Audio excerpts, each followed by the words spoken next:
ये कोर्स जो हम पढ़ने जा रहे हैं, ये कोर्स है क्वांटम फील्ड थ्योरी का पहला कोर्स। तो क्वांटम फील्ड थ्योरी एक मैथमेटिकल कोर्स, मैथमेटिक्स काफ़ी चाहिए होता है, बल्कि शायद सारा ही मैथमेटिक्स चाहिए होता है। मैथमेटिक्स के बाद हम उसकी एप्लीकेशंस करेंगे मुख्तलिफ किस्म की चीज़ों से। तो इस कोर्स को पढ़ने के लिए एक अच्छा मैथमेटिकल बैकग्राउंड चाहिए, लेकिन मेरी पूरी कोशिश होगी कि जो चीज़ें आपको चाहिए, जो इस कोर्स को करने के लिए चाहिए, उनका बैकग्राउंड मैं पहले बना। ऑफ कोर्स हम शुरू तो नहीं कर सकेंगे कि 12वीं जमात की मैथमेटिक्स से पढ़ाना, लेकिन जो मुझे चीज़ें चाहिए होंगी वो सारी मैं खुद बिल्ड करूँगा पहले। तो मैं ये नहीं कहूँगा कि आपसे कि आपने ये पहली चीज़ें पढ़ी हुई हैं, मैं मान के चलूँगा कि आपने चीज़ें नहीं पढ़ी, और जितनी मुझे ज़रूरत है उतनी ही मैं करूँगा, उससे ज़्यादा नहीं। आज का जो पहला लेक्चर है वो इस बात पे है कि हमें क्वांटम फील्ड थ्योरी क्यों पढ़नी चाहिए, या क्वांटम फील्ड थ्योरी की ज़रूरत क्यों पेश है। हम जो अब तक पढ़ रहे हैं, क्या ऐसी चीज़ें हैं जो उसमें एक्सप्लेन नहीं हो सकती, जो अभी तक फिजिक्स आपने पढ़ी है, और जो फिजिक्स आपने अभी तक पढ़ी है उसमें 5 चीज़ें आपकी 4 हैं। क्लासिकल मैकेनिक्स है, क्वांटम मैकेनिक्स है, एमएमपी तो है ही है, इलेक्ट्रिसिटी, मैग्नेटिक और स्टैटिस्टिकल फिजिक्स। इन सब्जेक्ट्स में हमसे क्या ऐसी चीज़ है जो रह गई है, जो एक्सप्लेन नहीं कर पा रहे थे, उस चीज़ को एक्सप्लेन करने के लिए हम क्वांटम फील्ड थ्योरी का कोर्स पढ़ेंगे। मैं इसको यहाँ से लेके चलता हूँ कि आपको पता है ना कि एक कॉन्सेप्ट है जिसे हम कहते हैं कि जी वेव पार्टिकल ड्यूअलिटी। बड़ा मशहूर कॉन्सेप्ट है कि ये पार्टिकल आया कि कोई जो चीज़ हम देखते हैं, इलेक्ट्रॉन आया कि कोई जर्रा है या कि कोई वेव है। फोटॉन को तो हम मान के चलते हैं कि ये फोटॉन रोशनी है, रोशनी को आप कहते हैं वेव है, लेकिन इसके बारे में भी है कि ये वेव भी है और पार्टिकल भी है। यानी किसी चीज़ का ये जो डुअल बिहेवियर है, इस चीज़ को हम कहते हैं कि ये वेव पार्टिकल ड्यूअलिटी है। अब फंडामेंटली अगर आप इन दोनों को देखें तो इनमें फर्क है ना, इलेक्ट्रॉन के अंदर और फोटॉन के अंदर। इलेक्ट्रॉन के पास मास भी है, चार्ज भी है, फोटॉन के पास तो दोनों चीजें नहीं है, लेकिन दोनों ही स्कैटर भी करते हैं और दोनों ही डायफ्रैक्शन या इंटरफेरेंस पैटर्न भी शो होता है दोनों से। इसका मतलब है दोनों पार्टिकल की तरह भी बिहेव करते हैं, दोनों वेव की तरह भी बिहेव करते हैं। तो लेकिन हम जो क्लासिकल मैकेनिक्स में पढ़ते हैं, हम ये क्लासिकल मैकेनिक्स में पढ़ते हैं कि इलेक्ट्रॉन जो है वो एक फंडामेंटल पार्टिकल ऑफ नेचर है। फंडामेंटल से क्या मुराद है? जिसका कोई अपना स्ट्रक्चर नहीं है, इसको हम तोड़ें तो हमें कुछ नहीं मिलता। इलेक्ट्रॉन बजाते खुद एक फंडामेंटल पार्टिकल है। तो सवाल ये पैदा होता है कि ये अगर क्लासिकल मैकेनिक्स में जो हम पढ़ते थे या क्लासिकल इलेक्ट्रोडायनामिक्स में आप पढ़ते थे, आप कहते थे इलेक्ट्रॉन एक फंडामेंटल पार्टिकल है और फोटॉन एक डिराइव्ड कॉन्सेप्ट है। डिराइव्ड कॉन्सेप्ट फोटॉन क्यों है? आप कहते थे ये रिपल्स हैं इलेक्ट्रोमैग्नेटिक फील्ड, यानी कहीं से डिराइव किया था आपने ये कॉन्सेप्ट। अब यहाँ पर एक बड़ा प्रॉब्लम है, वो ये है कि अगर हम ये मान के चलें, क्या हमें 2 सवाल मैं आपके सामने रखता हूँ, क्या हमें ये मानना चाहिए कि इलेक्ट्रॉन एक फंडामेंटल पार्टिकल है और फोटॉन जो है वो कुछ क्वांटम मैकेनिक्स के कलेक्शन हैं जिनको हम जब क्लासिकल मैकेनिक्स में लिखते हैं तो वो एक वेव बन जाती है, या फोटॉन एक फंडामेंटल या इलेक्ट्रॉन एक वेव है, एक फील्ड है और फोटॉन भी करस्पॉन्डिंगली एक फील्ड ही है। क्या हम इन दोनों कॉन्सेप्ट्स को मान के चलें, ये मान के चलें कि इलेक्ट्रॉन फंडामेंटल पार्टिकल और फोटॉन फील्ड है, लेकिन ये दोनों चूंकि एक ही तरह बिहेव करते हैं, दोनों वेव पार्टिकल ड्यूअलिटी शो करते हैं, तो इसका मतलब है अगर फोटॉन पार्टिकल की नेचर शो करता है और अगर फोटॉन को फील्ड माने तो क्यों ना इलेक्ट्रॉन को भी कोई ना कोई फील्ड मान लेना। अब ये नया कॉन्सेप्ट था आपके लिए फील्ड का, लेकिन हमें पता है हमने इलेक्ट्रिसिटी मैग्नेटिज्म में फील्ड के कॉन्सेप्ट से वाकिफ है, लिहाजा का फील्ड का नाम हमने नहीं लिया दूसरा। आपको पता था कि एक नेगेटिव चार्ज पड़ा है, दूसरा चार्ज आप जो उसके करीब लाते थे वो दोनों आपस में इंटरेक्ट करते थे। अगर एक जैसे चार्ज थे तो एक दूसरे को परे धकेलते थे। ऐसा क्या होता है, एक चार्ज को आप छेड़ते हैं दूसरे को फौरन महसूस हो जाता है। This is known as an action at a distance. कोई काम आपने यहाँ किया कहीं दूर, उसका फौरन ही असर पता चल गया, इसका मतलब कोई चीज ऐसी है जो स्पीड ऑफ लाइट से भी शायद ज्यादा गई थी। ये कॉन्सेप्ट बड़ा चैलेंजिंग था, इसको सही एक्सप्लेन नहीं कर पाते थे। इसको उसी सूरत में आप एक्सप्लेन कर सकते थे जब आप कहते थे फील्ड है, फील्ड हर जगह पे है, जहां छेड़ते हैं वहीं से छिड़ जाता है और पता चल जाता है कि यहाँ कोई छेड़छाड़ की गई है। तो हम ये मान के चलते हैं कि फील्ड एक फंडामेंटल कॉन्सेप्ट है और हर फंडामेंटल पार्टिकल के लिए कोई ना कोई फील्ड मौजूद है। इलेक्ट्रॉन के लिए अपना फील्ड है, फोटॉन के लिए अपना फील्ड है, कोई और पार्टिकल है फंडामेंटल उसका अपना फील्ड है। हिग्स का नाम आपने सुना है, हिग्स के लिए हिग्स का अपना फील्ड। हम ये मान के चलते हैं कि ये फील्ड एक ज्यादा फंडामेंटल कॉन्सेप्ट है और जब उसको क्वांटाइज करेंगे हम तो क्वांटम फील्ड थ्योरी बनेगी और वहां से मुख्तलिफ किस्म के पार्टिकल्स बनेंगे। तो ये एक पहली चीज है जिसको क्वांटम फील्ड थ्योरी एड्रेस करेगी कि भाई हम एक फील्ड को मान के चलेंगे, उस पर क्वांटम मैकेनिक्स लगाएंगे, क्वांटम फील्ड बनाएंगे, क्वांटम फील्ड से सारे के सारे पार्टिकल नंबर आते हैं। जो दूसरी इंपॉर्टेंट चीज है, ये तो मैंने आपको बता दिया क्लासिकल फिजिक्स के पॉइंट ऑफ व्यू से, क्लासिकल से जब आपने क्वांटम मैकेनिक्स में ट्रांजिशन की। एक और बड़ा अजीब कॉन्सेप्ट है, वो ये है कि आपने कभी गौर किया कि अगर जितनी क्वांटम मैकेनिक्स आपने पढ़ी है वो सारी एक पार्टिकल का सिस्टम है, ज्यादा से ज्यादा दो पार्टिकल होते हैं हीलियम के अंदर, दो से ज्यादा हो जाए तो क्वांटम मैकेनिक्स एग्जैक्टली सॉल्वेबल नहीं रहती, हमें न्यूमेरिकली सॉल्व करना पड़ता है। इवन न्यूमेरिकली भी सॉल्व करना पड़ता है और अगर सर्टेन काइंड ऑफ सिस्टम्स हो तो इवन वन पार्टिकल भी सर्टेन काइंड ऑफ पोटेंशियल्स के लिए एग्जैक्टली सॉल्वेबल नहीं होता, उनको भी न्यूमेरिकली सॉल्व करना होता है। लेकिन हमने ये देखा कि अब जिस तरह सन में एक एक्सपेरिमेंट होता है, सन में आपको पता है, आपको आप प्रोटॉन प्रोटॉन तो टकराते हैं और हजारों लाखों किस्म के पार्टिकल्स पैदा होते हैं। इसका मतलब है पार्टिकल्स बनते भी हैं और फना भी होते हैं। बनने और फना होने का कॉन्सेप्ट क्वांटम मैकेनिक्स में नहीं। क्वांटम मैकेनिक्स में जो पार्टिकल है वो पार्टिकल है, वो वैसा ही रहेगा through out the motion. Schrodinger equation में जब आपने पार्टिकल श्रोडिंगर इक्वेशन लिखी थी आपने पार्टिकल के लिए, तो आपने उसके लिए क्या लिखा था? आपने लिखा था जी कि कोई काइनेटिक एनर्जी होती है, कोई पोटेंशियल एनर्जी होती है, किसकी होती है? किसी पार्टिकल की होती है। वो पार्टिकल बैरियर से गुजरता है, किसी से आपने कहा था एक पोटेंशियल से गुजरता है। पोटेंशियल के हिसाब से वो जब जब इंटरैक्ट करता है तो बाज़ का क्या होता है कि उसका एम्पलीट्यूड डैम्प करता है, बाज़ का ऐसा होता है कि वो जो वेव फंक्शन है वो अगर पहले ऑसिलेटरी था तो वो डिकेइंग बन जाता है, उसके बाद फिर गुजर के ऑसिलेटिंग होता है। लेकिन particle through out the motion particle का मास वही रहता है जो शुरू में था। इसका मतलब है जो पार्टिकल क्वांटम मैकेनिक्स में था वो है। नेचर ऐसा नहीं करती, नेचर में ऐसा नहीं होता। मैंने उसकी आपको मिसाल भी दे दी, दो प्रोटॉन बीम्स को टकराते हैं, इनफाइनाइटली मैनी पार्टिकल्स बनते। इसका मतलब ये हुआ कि कोई चीज हमें ऐसी चाहिए जो इन पार्टिकल के बनने और टूटने को एक्सप्लेन करेगा। ऐसे सब्जेक्ट को हम जो कहते हैं कि ये सब्जेक्ट जो ये क्वांटम फील्ड थ्योरी से एक्सप्लेन होती है, क्वांटम मैकेनिक्स से एक्सप्लेन नहीं। इसको हम थोड़ा सा मजीद मैं आपके सामने इसको इलेबोरेट करता हूँ इस चीज़ को। जो क्वांटम फील्ड थ्योरी वाला कॉन्सेप्ट है, ये जो मैंने पार्टिकल का कहा, इसको मैं एक बड़े इंट्यूटिव वे से करना चाह रहा हूँ। मैंने कहा था कि इसको मैं इतने आसान तरीके से करता हूँ कि हर एक को समझ आ जाए। आपको ये बात पता है कि क्वांटम मैकेनिक्स में एक बड़ा इंपॉर्टेंट कॉन्सेप्ट है, वो है कॉन्सेप्ट अनसर्टेनिटी प्रिंसिपल। आपने ये बात पढ़ी हुई है क्वांटम मैकेनिक्स में कि अनसर्टेनिटी प्रिंसिपल ये कहता है आपको कि अगर आप किसी की पोजीशन और मोमेंटम में स्प्रेड मेजर करें, यानी कोई एक्सपेक्टेशन वैल्यूज लें एक्स की और एक्स स्क्वायर की, उन दोनों का डिफरेंट यानी एक्सपेक्टेशन वैल्यू लेके उसका स्क्वायर करें या स्क्वायर लेके उसकी एक्सपेक्टेशन वैल्यू करेंगे। क्वांटम मैकेनिक्स में दोनों एक जैसी चीजें नहीं हैं, इनका कोई ना कोई स्प्रेड मिलेगा आपको यहाँ से। इवन स्टैटिस्टिकल में भी ये सेम चीजें नहीं है, उसको हम डेल्टा एक्स लेंगे। सिमिलरली हम पी में भी लिखते थे, कहते थे ये greater than equal to h bar by 2 है, लेकिन डजंट मैटर, 2 एक ऐसा फैक्टर नाम भी लिखेंगे होता है। अच्छा, अगर इसी पार्टिकल को मैं मान लूं कि ये पार्टिकल लोकलाइज्ड है किसी लेंथ l, तो ज्यादा से ज्यादा पोजीशन में अनसर्टेनिटी कितनी हो सकती है? अगर एक मैं मान लूं कि ये एक बॉक्स है जिसके अंदर कभी फर्ज करते हैं कोई पार्टिकल है जिसकी लेंथ जो है वो l है, तो ज्यादा से ज्यादा डेल्टा x में स्प्रेड कितना हो सकता है? l हो सकता है।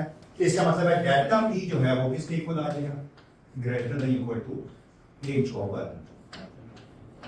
एग्री करते हैं इस बात से? नहीं करते, एग्री करते हैं इस बात से। अच्छा, यही चीज अगर मैं रिलेटिविटी में लिखूं तो कैसे लिखूंगा? कोई आप में से मुझे बता सकता है? कि अगर यही चीज मैं रिलेटिविटी में लिखना चाहूं तो कैसे लिखूंगा? कौन बताएगा? आपने पढ़ लिया चीजें, अगर मैं यही चीज रिलेटिविटी में लिखना चाहूं तो कैसे लिखूं? सर लॉरेंस जी लॉरेंस नहीं, वो लंबी चौड़ी बात नहीं, फिर मैं ये रिलेशन लिखना चाह रहा हूँ रिलेटिविटी में, रिलेटिविस्टिक फॉर्म के अंदर अगर मैं लिखना चाहूँ कैसे लिख सकता हूँ? इसी इक्वल फुटिंग पर है, बिल्कुल इक्वल फुटिंग पर रहूं, रिलेटिविटी में एनर्जी लिखना चाहूँ तो कैसे लिख सकता हूँ? बड़ी सिंपल सी बात है ना। डेल्टा ई रिलेटिविस्टिक नोटेशन में अगर मैं लिखूं तो डेल्टा ई जो है वो ग्रेटर देन इक्वल होगा एक बार सी ओवर एल।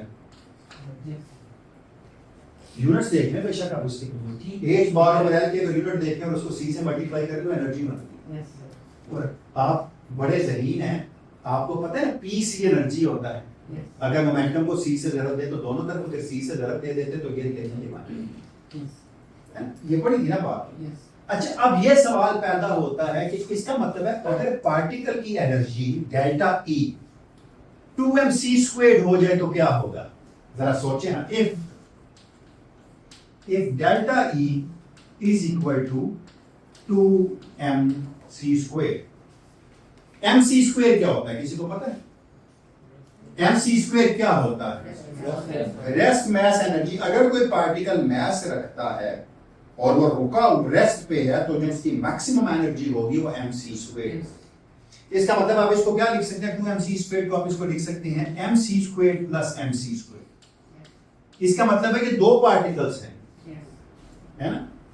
इसका मतलब यह कि अगर आप इस एनर्जी पे होंगे तो क्या होगा? यहां पर जरा देखिए, यहां रह के जरा देखिए क्या बनेगा। इस एनर्जी के ऊपर जो भी चीज आएगी आपके पास वो क्या आएगी?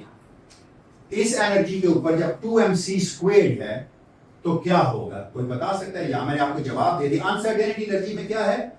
एनर्जी के अंदर फ्लक्चुएशंस। अगर वो एनर्जी की फ्लक्चुएशन 2mc² के बराबर हो तो क्या हो जाएगा?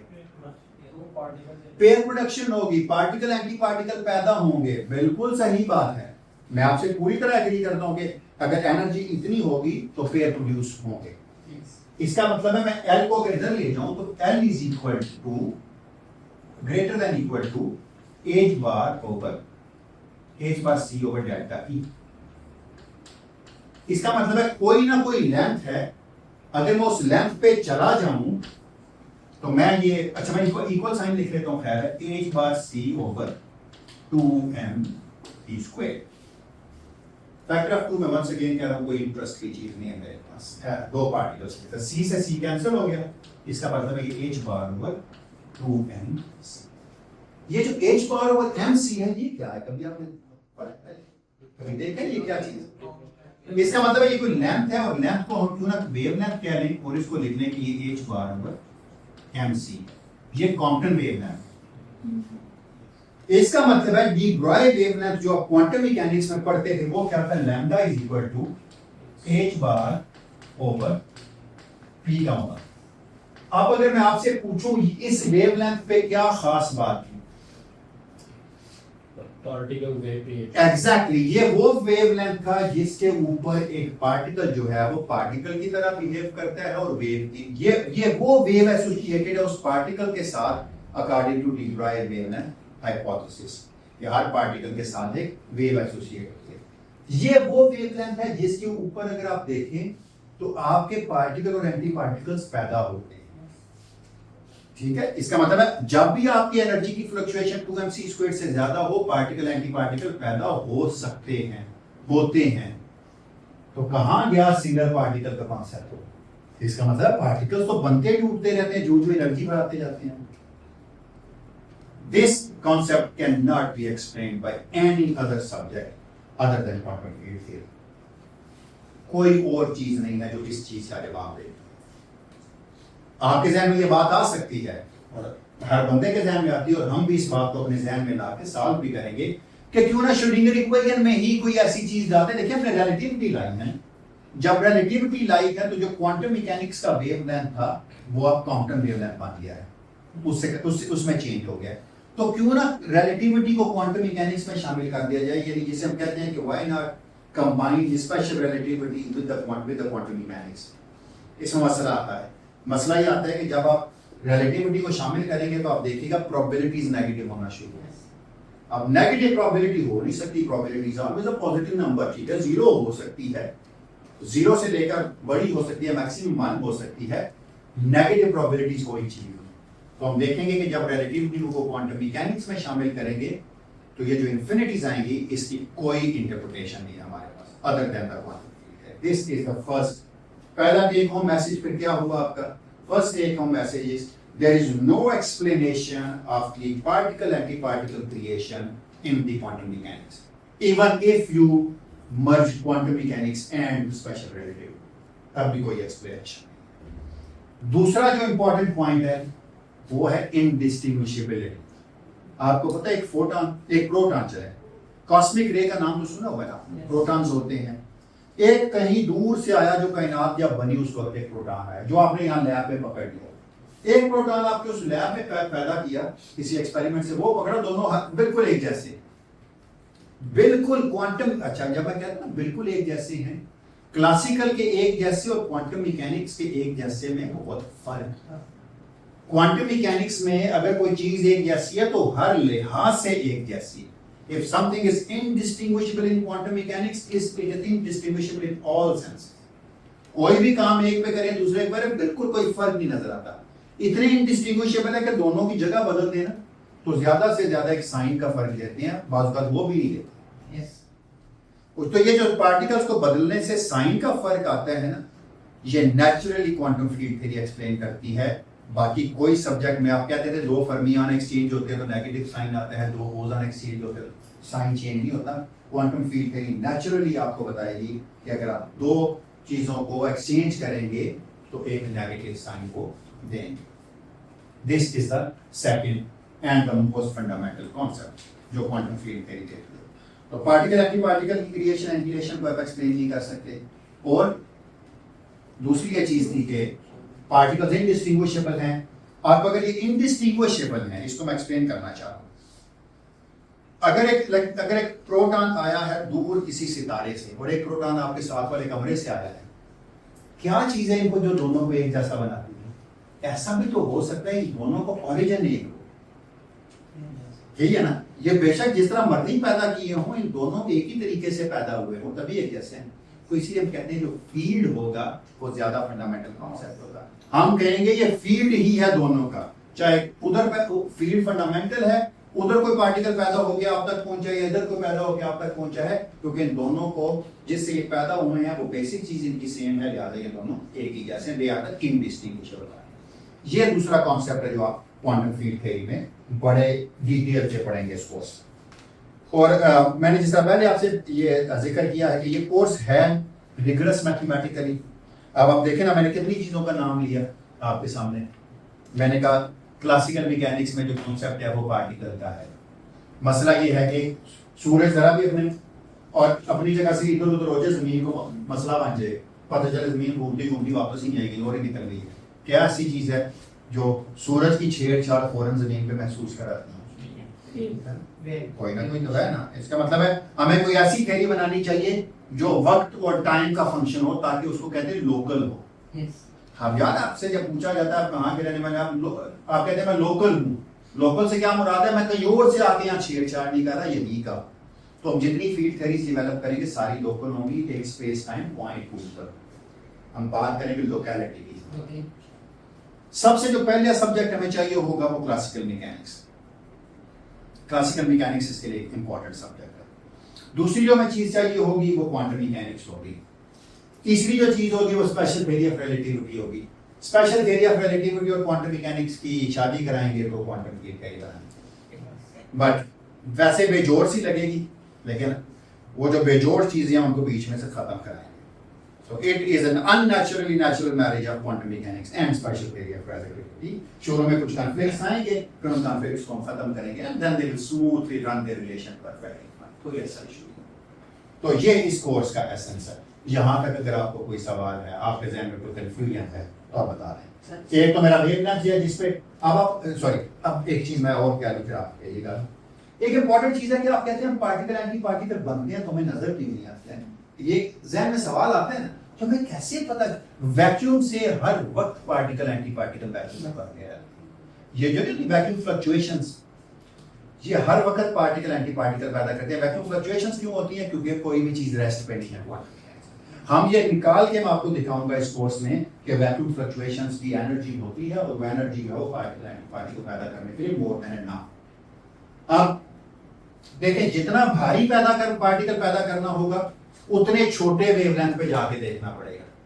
हमारी जो आंख है ये तो डिब्रॉय वेवलेंथ पे भी नहीं चलती है, ये तो विजिबल लाइट का वेवलेंथ पे चलती है, जो कि बहुत बड़ा है, इसलिए हमें छोटी छोटी चीजें नजर नहीं आती।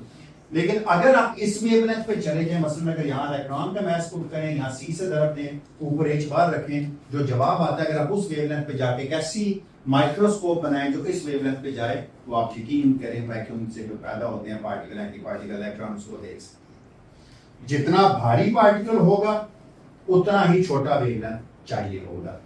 इसका मतलब कोई थ्योरी नहीं है ऐसी हमारे पास, यानी जहां से मैं एक और चीज बताना चाह रहा हूं कि नेचर में कोई ऐसी थ्योरी नहीं है जो सारे स्केल्स पे चीजों को एक्सप्लेन करती है। मसलन इस स्केल के ऊपर मुझे पार्टिकल एंटी पार्टिकल पैदा होने और देखने की कोई जरूरत नहीं। इसका मतलब है क्वांटम मैकेनिक्स का स्केल है, उस पर क्वांटम वेवलेंथ की कोई जरूरत नहीं। लेकिन जो क्वांटम वेवलेंथ की स्केल है उसके ऊपर मुझे इसको देखने की जरूरत नहीं है, मुझे तो उससे ज्यादा छोटे स्केल पे जाके देखने की जरूरत है। जितनी भी थ्योरीज हम स्केल डिपेंडेंट बनाएंगे, इन थ्योरीज को कहते हैं they are known as the effective theories, जो स्केल डिपेंडेंट होती है। मैंने आप लोगों के लिए शामिल किया इसको कुछ।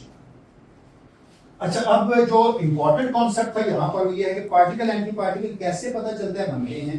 कैसिमिर ने एक एक्सपेरिमेंट किया था, उसने एक वैक्यूम क्रिएट किया, परफेक्टली वैक्यूम, कोई चीज नहीं, दो प्लेट्स को वो एक दूसरे के करीब लाता गया जिसके ऊपर इंटेंस इलेक्ट्रिक फील्ड करेगा, यानी वो इंटेंसली चार्ज प्लेट की, दूसरी भी चार्ज प्लेट की। उसने देखा कि जो ही वो एक दूसरे के करीब लाया at a very small distance of this order, एकदम से स्पार्क पैदा हुआ है।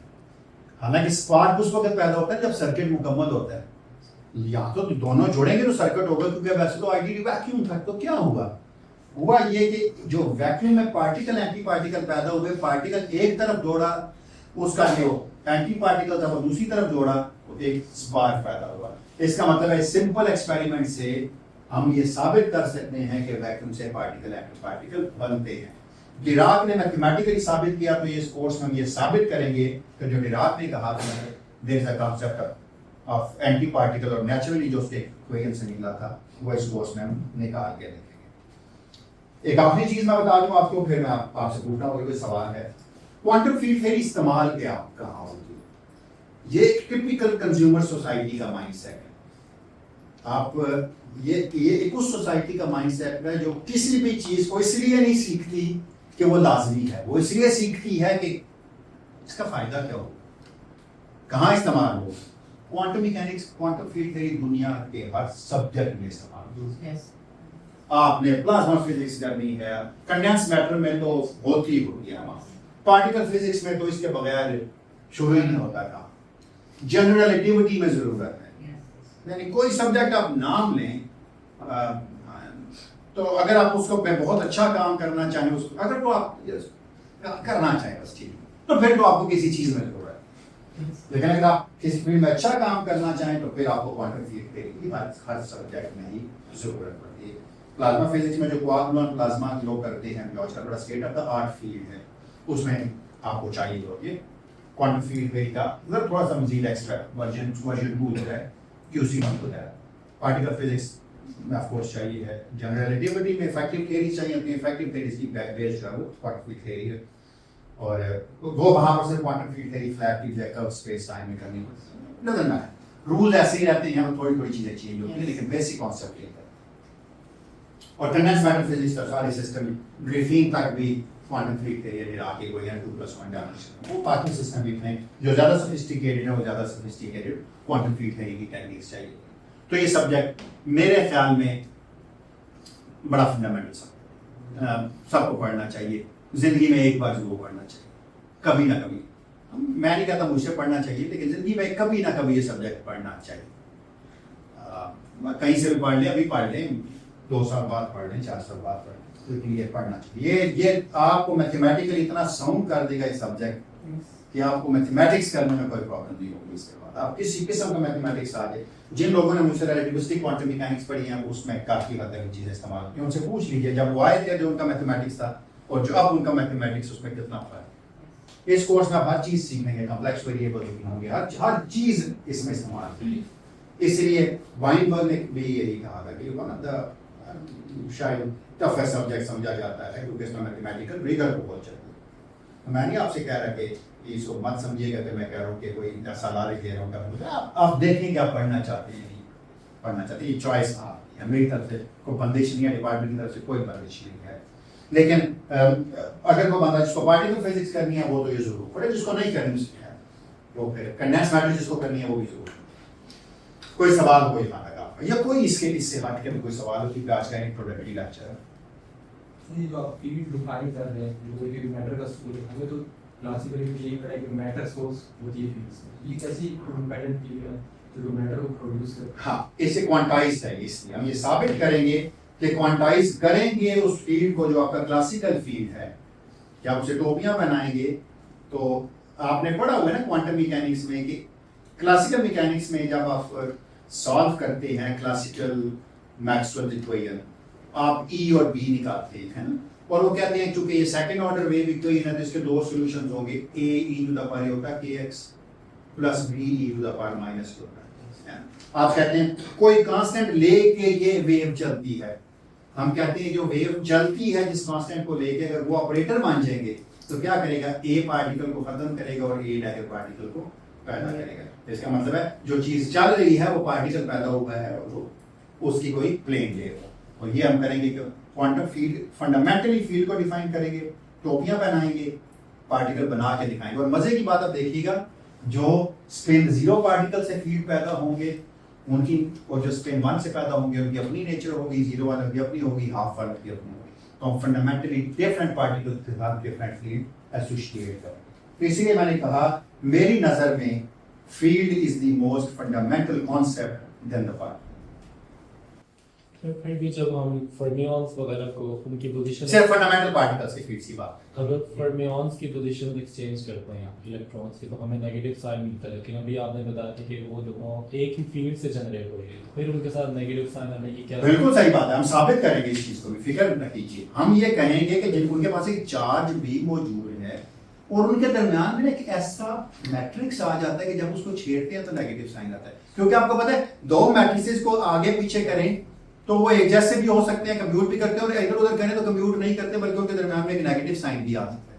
तो इसका मतलब उनका जो अलजेब्रा होगा वो मैट्रिसेस का अलजेब्रा होगा, देखिएगा नेचुरली वो निकल के आएगा। और ऐसा भी आप कह सकते हैं कि अगर कोई चीज कंप्यूट करेगी तो दोनों के दरमियान में नेगेटिव साइन इक्वल टू 0 होगा, ए बी माइनस बी है। लेकिन अगर एंटी कंप्यूट करेगी तो ए बी प्लस बी ए होगा, तो उसको दूसरी तरफ लेके जाएंगे तो माइनस साइन। तो फंडामेंटली देखिएगा दोनों का अलजेब्रा निकल के ही डिफरेंट आएगा। ये भी इस कोर्स में हम एक्सप्लेन करेंगे कि why the electrons are the fermions and the protons are the bosons. ये फंडामेंटली एक्सप्लेन करेंगे इस कोर्स में। और कोई चीज और सर ये किस स्केल पर या किस जो कौन सी चीज कैसी है जो जिसमें ये फेयर कभी नहीं होती, कोई फेलियर नहीं है क्वांटम फील्ड थ्योरी का किसी फिजिकल सिस्टम में अभी तक इसी फिजिकल सिस्टम पर कोई ऐसा जिस पे ये फेयर हो, वो सिस्टम में फिजिकल नहीं होगा। कोई और एक लोग देखिए से एक फेल करने के चक्रों में रहते हैं कि ग्रेविटी को शामिल करें तो क्वांटम फील्ड थ्योरी का मसला बन जाए। ग्रेविटी को क्वांटाइज तो पहले करें ना, फिर फील्ड थ्योरी में जाएं, पहले करें उसे क्वांटाइज। हम तो फील्ड थ्योरी तो कहते हैं क्वांटाइज करके कर रहे हैं। तो ये है कि जो क्वांटम ग्रेविटी वगैरह जब हम करते हैं वही फील्ड थ्योरी जब करते हैं फिर कुछ इन्फिनिटीज आ जाती हैं तो फिर वो नेचुरली रिमूव नहीं होती, हमें कुछ मॉडल बना। लेकिन वजह यह है कि वो खाम बज़िद हैं कि हमने इसी तरीके से करनी है। लेकिन जिस तरीके से क्वांटम फील्ड थ्योरी क्वांटाइज की गई है उस तरीके से उसमें कोई प्रॉब्लम लिमिटेशन यूज जरूर कह सकते हैं आप उसको कि जब ग्रेविटी में लगाते हैं तो ये स्टैंडर्ड वे में चीजें की इन्फिनिटीज रिमूव होती या बर्न करनी होती। सर जो पार्टिकल फिजिक्स में हम जैसे LHC कोलिजन्स वगैरह लेते हैं 13.6 पे 13 तक, तो ये क्या उस एनर्जी स्केल पे ऑपरेट करती है या उससे भी फर्दर? क्वांटम फील्ड नहीं जिस मर्जी एनर्जी देखें, जिस मर्जी एनर्जी पे इसको ले जाए ऑपरेट करें, कोई इशू नहीं, कोई प्रॉब्लम नहीं। अभी मेरा तो इफेक्टिव फील्ड हुई होगा जी जी, मैंने ये बिल्कुल सही, मैंने ये कहा था कि अगर आप इस हर एनर्जी का एक, हर चीज थ्योरी का एक स्केल है, प्लैंक स्केल तक क्वांटम फील्ड थ्योरी को कोई इशू नहीं, and Planck scale is the highest energy, कोई प्रॉब्लम नहीं आता, कोई मसला नहीं, ठीक है। हाँ, मॉडल जब हम बनाते हैं तो मसला होता है, और हम हमेशा फिजिक्स मॉडल्स के करते हैं। मॉडल्स का मतलब क्या होता है, बहुत मुश्किल चीज की कोई आसान चीज तो चीज का, तो हम फिजिक्स में जितनी चीजों पर बात करते हैं मॉडल्स, और मॉडल्स में स्केल होता है। यहाँ पे जो हम बात कर रहे हैं कि जितना पार्टिकल का मास ज़्यादा होगा उसकी उतनी कम जो वेवलेंथ होगी, तो ये मास जो होगा ये वो रिलेटिविस्टिक मास है। mass is an invariant quantity. Particle के मोमेंटम का स्क्वायर मास के स्क्वायर से बराबर है, और mass is Lawrence invariant quantity. For example हम मतलब किसी इलेक्ट्रॉन की बात करते हैं, इलेक्ट्रॉन का मास तो बहुत बहुत कम है, तो क्या हम उसके रिलेटिविस्टिक इफेक्ट्स नहीं ऐड करते? नहीं, ये इक्वेशन बताते खुद रिलेटिविस्टिक इक्वेशन कि नॉन रिलेटिविस्टिक तो है ही नहीं ना, ये इक्वेशन है ही रिलेटिविस्टिक, एनर्जी और लेंथ का रिलेशन, ये एनर्जी और लेंथ का रिलेशन है। अगर आप इससे कुछ इधर ले आए, ये एनर्जी और लेंथ का रिलेशन है ऑर्डिनरी, और अगर आप इसको mc स्क्वायर से रिप्लेस कर दें तो रिलेटिविस्टिक रिलेशन ऑलरेडी है, इसमें m में रिलेटिविस्टिक सर ये जी सर जिसका क्वांटम मैकेनिक्स में लोग एक बार मान के चलते थे, इलेक्ट्रॉन्स हैं हमारे पास, तो हम उनके मतलब लिख सकते हैं। सर हम यहाँ पर एक बात माने फील्ड्स हैं हमारे पास, ऑलरेडी डिफाइन किया है फील्ड्स और रीजन, हम ये बात माने कि फील्ड हैं उनके इक्वल आते इलेक्ट्रॉन को फंडामेंटल पार्टिकल्स हैं। बिल्कुल सही, मैं एग्री कर रहा हूँ, कुछ फील्ड का कांसेप्ट तो नहीं, कोई मैथमेटिकली फंक्शन लिखने से तो आपको कोई नहीं रोक सकता। जी मैं कहूँ f is a function of x, मुझे कोई नहीं चाहिए, मुझे क्यों चाहिए कि f is y, f is a function of f, f can be a function of anything, तो यहाँ पे हम फंक्शन ही देखेंगे, हम कहेंगे फंक्शन x और t का। नहीं, मसला खूबसूरती ये है कि हर फंक्शन जो है पार्टिकल ही पैदा करेगा ना, खास फंक्शन होंगे तो पैदा करेंगे। ये सर यही प्रॉब्लम के एक आपने वेवलेंथ एसोसिएट कर दी है एक फील्ड के साथ, तो आप एक पार्टिकल देगा नहीं, वेवलेंथ मैंने फील्ड के साथ एसोसिएट नहीं करूंगा, वेवलेंथ मैंने एसोसिएट किया उस फिजिक्स के लिए जिसके ऊपर पार्टिकल्स बनते हैं उसके साथ, ये फील्ड के साथ नहीं मैंने वेवलेंथ को एसोसिएट। ये वो वेवलेंथ है जिस पे पार्टिकल्स पैदा होते और फना होते, ये वो वेवलेंथ है जिस पे कोई पार्टिकल पैदा होता और फना नहीं। तो अगर मैं आपसे कहूँ ना क्वांटम मैकेनिक्स में आप पढ़ते हैं ए और ए डैगर क्रिएशन और एनिहिलेशन ऑपरेटर, तो मैं कभी भी जब क्वांटम मैकेनिक्स पढ़ाता हूँ तो ये नहीं कहता, मैं कहता हूँ ये रेजिंग और lowering operator. Quantum mechanics can not annihilate anything, can not create anything, creation annihilation तो इस स्केल का है, इस स्केल पे रहती है क्या नाम है, लेकिन कुछ चीजें होती हैं जो अगर आपको आम है। सर ये थ्योरी इतनी वो मुश्किल है, तो क्या ये इसका फेलियर नहीं है कि ये जितना हम आगे चलते हुए मुश्किल नहीं है, ये मुश्किल नहीं है, वो इन्फिनिटी तो है। अच्छा, ये थ्योरी का अच्छा, इनका ये मानना है कि बिल्कुल बहुत अच्छा क्वेश्चन है, इनका ये कहना है, इनको ये लगता है कि जब इन्फिनिटीज आती है तो चीजें मुश्किल हो जाती हैं। How about this one?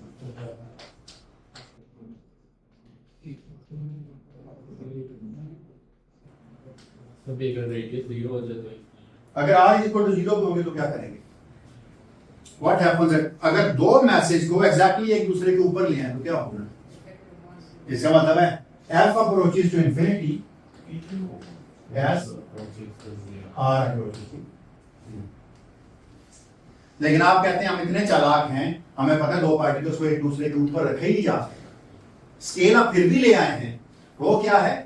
r cannot be equal to 0, दो पार्टिकल्स, इसका मतलब है कि इसके लिए भी इवन ग्रेविटेशनल फोर्स के लिए भी एक स्केल मौजूद है कि ये वहां तक वैलिड है जब दो पार्टिकल्स एग्जैक्टली एक दूसरे के ऊपर ना आ जाए। इसको पढ़ने का एक दूसरा भी अंदाज है, इन्फिनिट फोर्स चाहिए दो पार्टिकल्स को एक दूसरे के ऊपर रखने के लिए।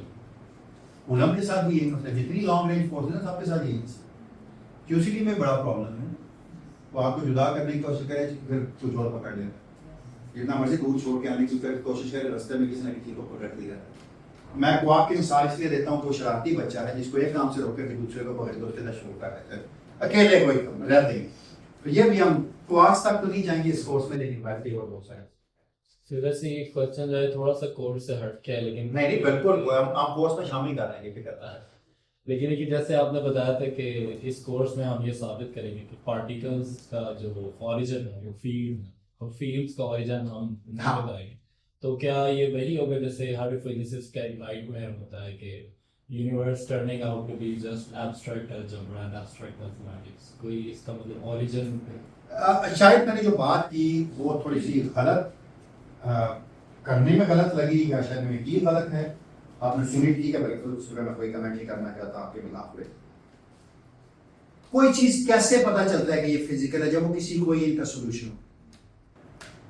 आपसे मैं पूछूं कि न्यूटन का दूसरा कानून है कि जब फोर्स लगती है तो जिस तरफ नेट अप्लाइड फोर्स होती है उस तरफ पार्टिकल का एक्सेलरेशन होता है, बशर्ते कि पार्टिकल का इनर्शिया इतना ना हो कि वो उस फोर्स को, अप्लाइड फोर्स को पे असर के साथ चले ही ना। अगर वो उसके इनर्शियल लिमिट से ज्यादा हो जाती है फोर्स, तो पार्टिकल जो है वो उसी डायरेक्शन में चल पड़ता है। आपने कहा जिसका मतलब है, इसके लिए लिखा होता जाता है, इसकी जो वीक फॉर्म है वो है F = ma। आप कहते हैं ए कोई फंडामेंटल चीज नहीं है, ए है dv/dt। आप कहते हैं वी भी कोई फंडामेंटल चीज नहीं है, ये भी डिराइव्ड चीज है जब पोजीशन वक्त के साथ बदलती है। तो इसका मतलब है आप मोर फंडामेंटल चीज पे चले गए du(x/dt²। इसका मतलब है इस इक्वेशन को सॉल्व करें तो आप एक x ऑफ t फाइंड कर सकते हैं।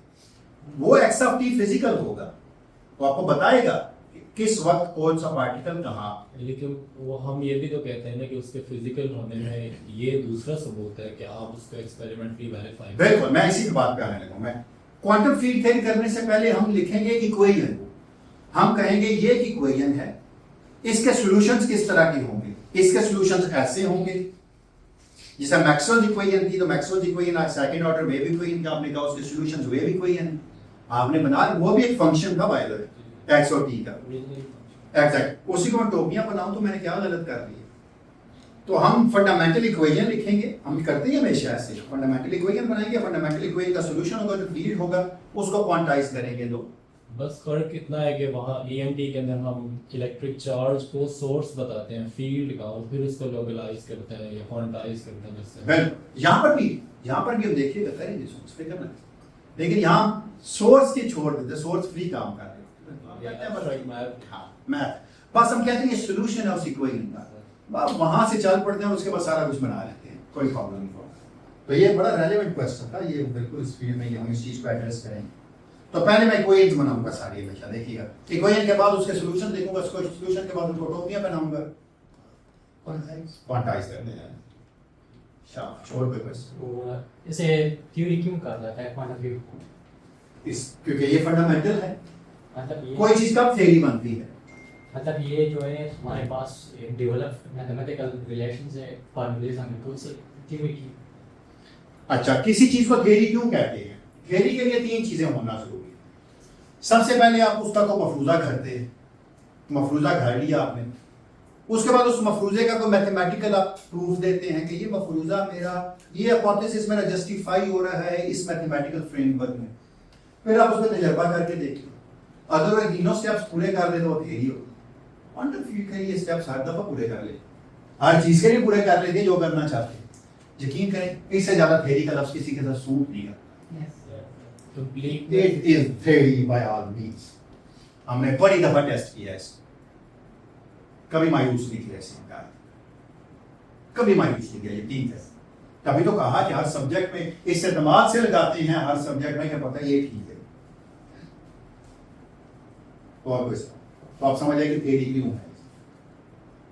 जी, एक एक्सपेरिमेंट की बात की थी, इसके अंदर प्रूफ ऑफ के पार्टिकल एंड पार्टिकल क्या समझ यहाँ पे तो एक हाई फील्ड अप्लाई करें लाइटिंग में, तो फील्ड एमिशन के जरिए एक इलेक्ट्रोस्टैटिक डिस्चार्ज भी हो सकता है। ये कैसे डिस्चार्ज के लिए एक सोर्स का होना, वैक्यूम में कोई चीज डिस्चार्ज नहीं, कोई चीज नहीं, क्यों कोई चीज फटेगी, कैसे फटेगी? उनके दो प्लेट्स हैं, फील्ड एमिशन भी होती है, इलेक्ट्रोस्टैटिक डिस्चार्ज। इलेक्ट्रोस्टैटिक डिस्चार्ज के लिए कोई ना कोई चीज होना जरूरी है, there should be some permittivity of the space होना जरूरी है। वैक्यूम भी नहीं ना हाई अचीव।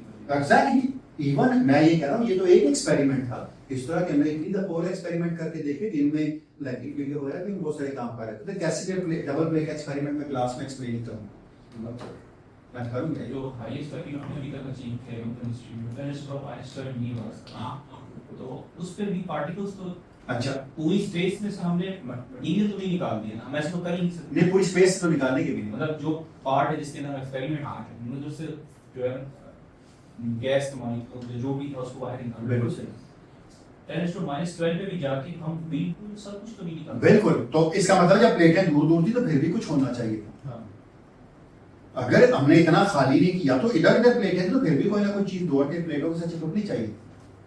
क्यों नहीं चिपकी? जब वो इतनी करीब आई फिर ही क्यों चिपकी? फिर ही क्यों कोई स्पार्क पैदा हुआ? इसका मतलब है हम उस पार्टिकल पर मिलियन की रेशो से कम गए हैं तो ऐसा हुआ है। देखिए ना, अगर पार्टिकल दे तो प्लेटें इधर भी तो फिर भी तो हर वक्त जिस तरह मस्किटो मच्छर पकड़ने वाली चीज नहीं लगी होती तो करीब जाएगा जो नहीं टकराएगा ना, दूर से भी जाता है जो जाके चिपक जाते हैं। तो यही है। इस तरह के और भी बहुत सारे एक्सपेरिमेंट हैं, लेकिन ये तो कैसिमिर का जो है आप कह सकते हैं कि कंप्लीट होती है। सर में कितनी दफा टकरा के क्या क्या पैदा किया म्यूऑन थे ही कोई नहीं। जब दो प्रोटॉन को टकराया म्यूऑन कोई नहीं, हमने कहा उधर जाके म्यूऑन डिटेक्ट होगा, उसका डिटेक्टर दूर लगाया, म्यूऑन जाके वहां मिला। कहां से आ गया? कहीं से तो पैदा हुआ था। प्रोटॉन में तो कोई म्यूऑन नहीं है। इससे मतलब जब पार्टिकल को स्मैश करते हैं, जब स्मैश करते हैं एनर्जी हाई एनर्जी होती है, तो उस हाई एनर्जी से डिफरेंट किस्म के पार्टिकल्स पैदा होते हैं। इस तरह हम थीम्स को पैदा जो आपने पेयर प्रोडक्शन की कहा स्पेशल रिलेटिव को ये जवाब तो दे दिया था कि ये पार्टिकल ऐसे पैदा होंगे। नहीं कोई जवाब नहीं दिया था स्पेशल रिलेटिव। उसने बताया था कि ये पार्टिकल आके ये पार्टिकल टकराएगा तो ये तो पार्टिकल इस तरह प्रोड्यूस होंगे। ये टकराएगा तो अगर टकराए ना तो फिर भी पैदा हो जाए, फिर क्या करेंगे? ये ना मैं आपसे कह रहा हूं, अगर टकराए ही ना फिर भी पैदा हो जाए तो क्या करेंगे? मैं तो टकराने की बात ही नहीं कर रहा, टकराने से तो मैं एविडेंस देखना आप कितने बनते हैं। एक और बड़ा खूबसूरत इसका एक्सप्लेनेशन है, मैं उस पर आना नहीं चाहता। आपको पता है कि जब हम ये कोर्स में पढ़ेंगे चीज के हर इलेक्ट्रॉनिक मैग्नेट होता है अपनी स्पिन की वजह से, और उसकी एक मैग्नेटिक रेशो होती है जिसे कहते हैं जाएगा मैग्नेटिक रेशो, जो कि 2 के बराबर है। इससे मतलब है हर फंडामेंटल पार्टिकल जो है, चाहे वो इलेक्ट्रॉन है, म्यूऑन है, कुछ भी है, उसकी एक जाएगा मैग्नेटिक रेशो है जो 2 के बराबर। इसका मतलब है अगर मैं कभी कैलकुलेट करूं G-2 तो ये 0 होना चाहिए, ये G को 2 के बराबर ही होना चाहिए। आज हम एक्सपेरिमेंट्स में देखते हैं कि म्यूऑन का G जो है ना वो 2 नहीं है, 2 से डिफरेंट है, 11वें डिजिट में जा 10⁻⁻11 इतना छोटे छोटे नंबर है। ये सारे क्लासिकल कॉन्सेप्ट नहीं है, क्वांटम मैकेनिक्स है। क्वांटम मैकेनिक्स में से शारिया के बाद कुछ डेसिमल प्लेसेस तक जवाब देती है, उसके बाद क्वांटम मैकेनिक्स की बात हो जाती है, उसके बाद प्री क्वांटम की तैयारी आती है। क्या बिल्कुल सही है? हम इसमें ऐसी ऐसी डायग्राम एक इस किस्म की डायग्राम भी शामिल करते हैं कि ये इलेक्ट्रॉन है, इसने एक फोटॉन निकाला, फोटॉन इलेक्ट्रॉन पॉजिट्रॉन निकाले, ऐसे हम कहते हैं एक दफा नहीं किया इसने, बल्कि ऐसा कई दफा और भी कर सकता है। एक इलेक्ट्रॉन आए, ठीक है, एक दफा उसे करके तो स्टीम नहीं मिली, ठीक है, चचाई मिल गई है, इधर आया, इधर से फोटॉन एमिट करके इधर भी कर सकता।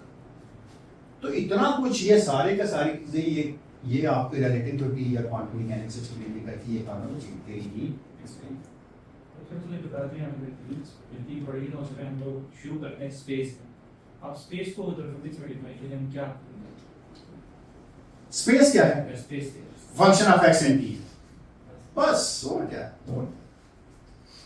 आप सब कुछ खाली कर सकते हैं, मुझसे मेरी जगह नहीं छीन सो अनलेस की जगह खत्म कर एक्स और टी है। सर इससे थोड़ी सी इंक्वेशन पे फर्क नहीं पड़ जाता लगेगा अगर आप एक कॉन्सेप्ट को फिजिक्स में आप ऑब्जर्वेशंस करते हैं थ्रू इंटरैक्शंस। लेकिन इंटरैक्शन ना होने का मतलब ये नहीं है कि चीज ही नहीं है, हम देखते हैं कि चीज है थ्रू इंटरैक्शंस, है ना। अब आपको मैं कह दूं कि यार जी इस तार में इलेक्ट्रॉन दौड़ रहे हैं, जब तक आप स्विच में उंगली नहीं देखें आपको पता नहीं चलता कि दौड़ रहे हैं। आपने इंटरैक्ट किया तो आपको पता चला। इसका मतलब यह है कि हम इंटरैक्शन से चीजों को देखते हैं। हम सब कुछ खाली भी कर देना, आप इस बेसिक डेफिनेशन पे चले। हम कहते हैं मादा वो चीज होता है जो वजन रखता है और जगह घेरता है।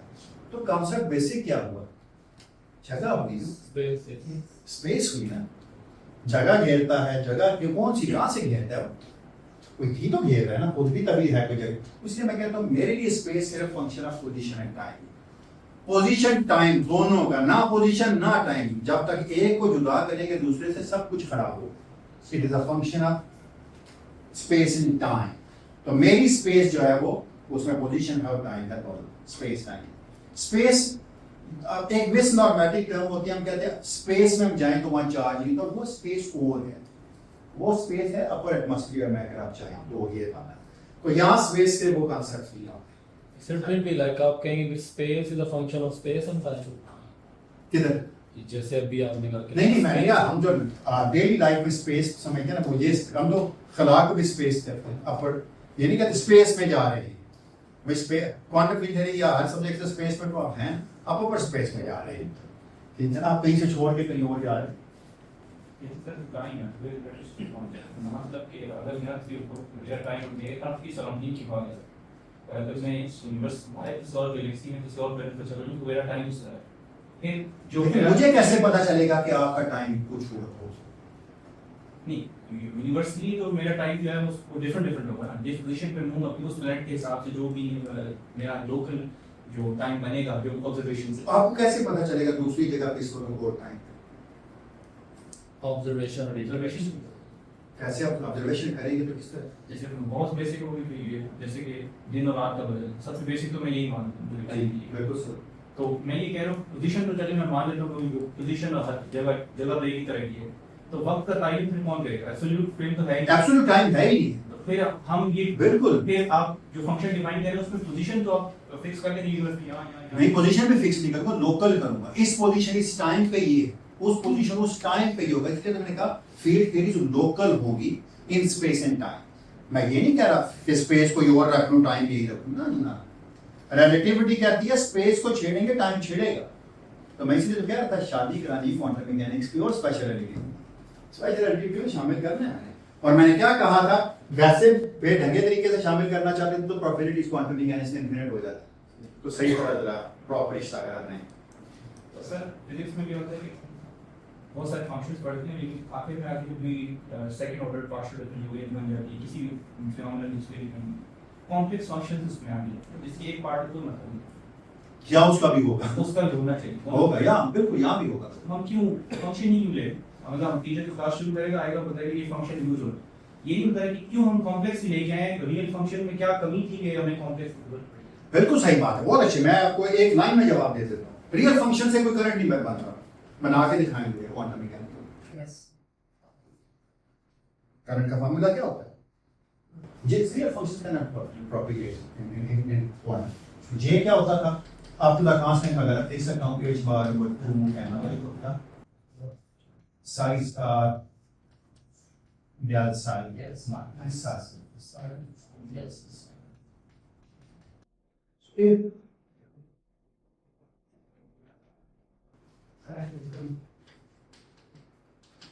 if j is 0,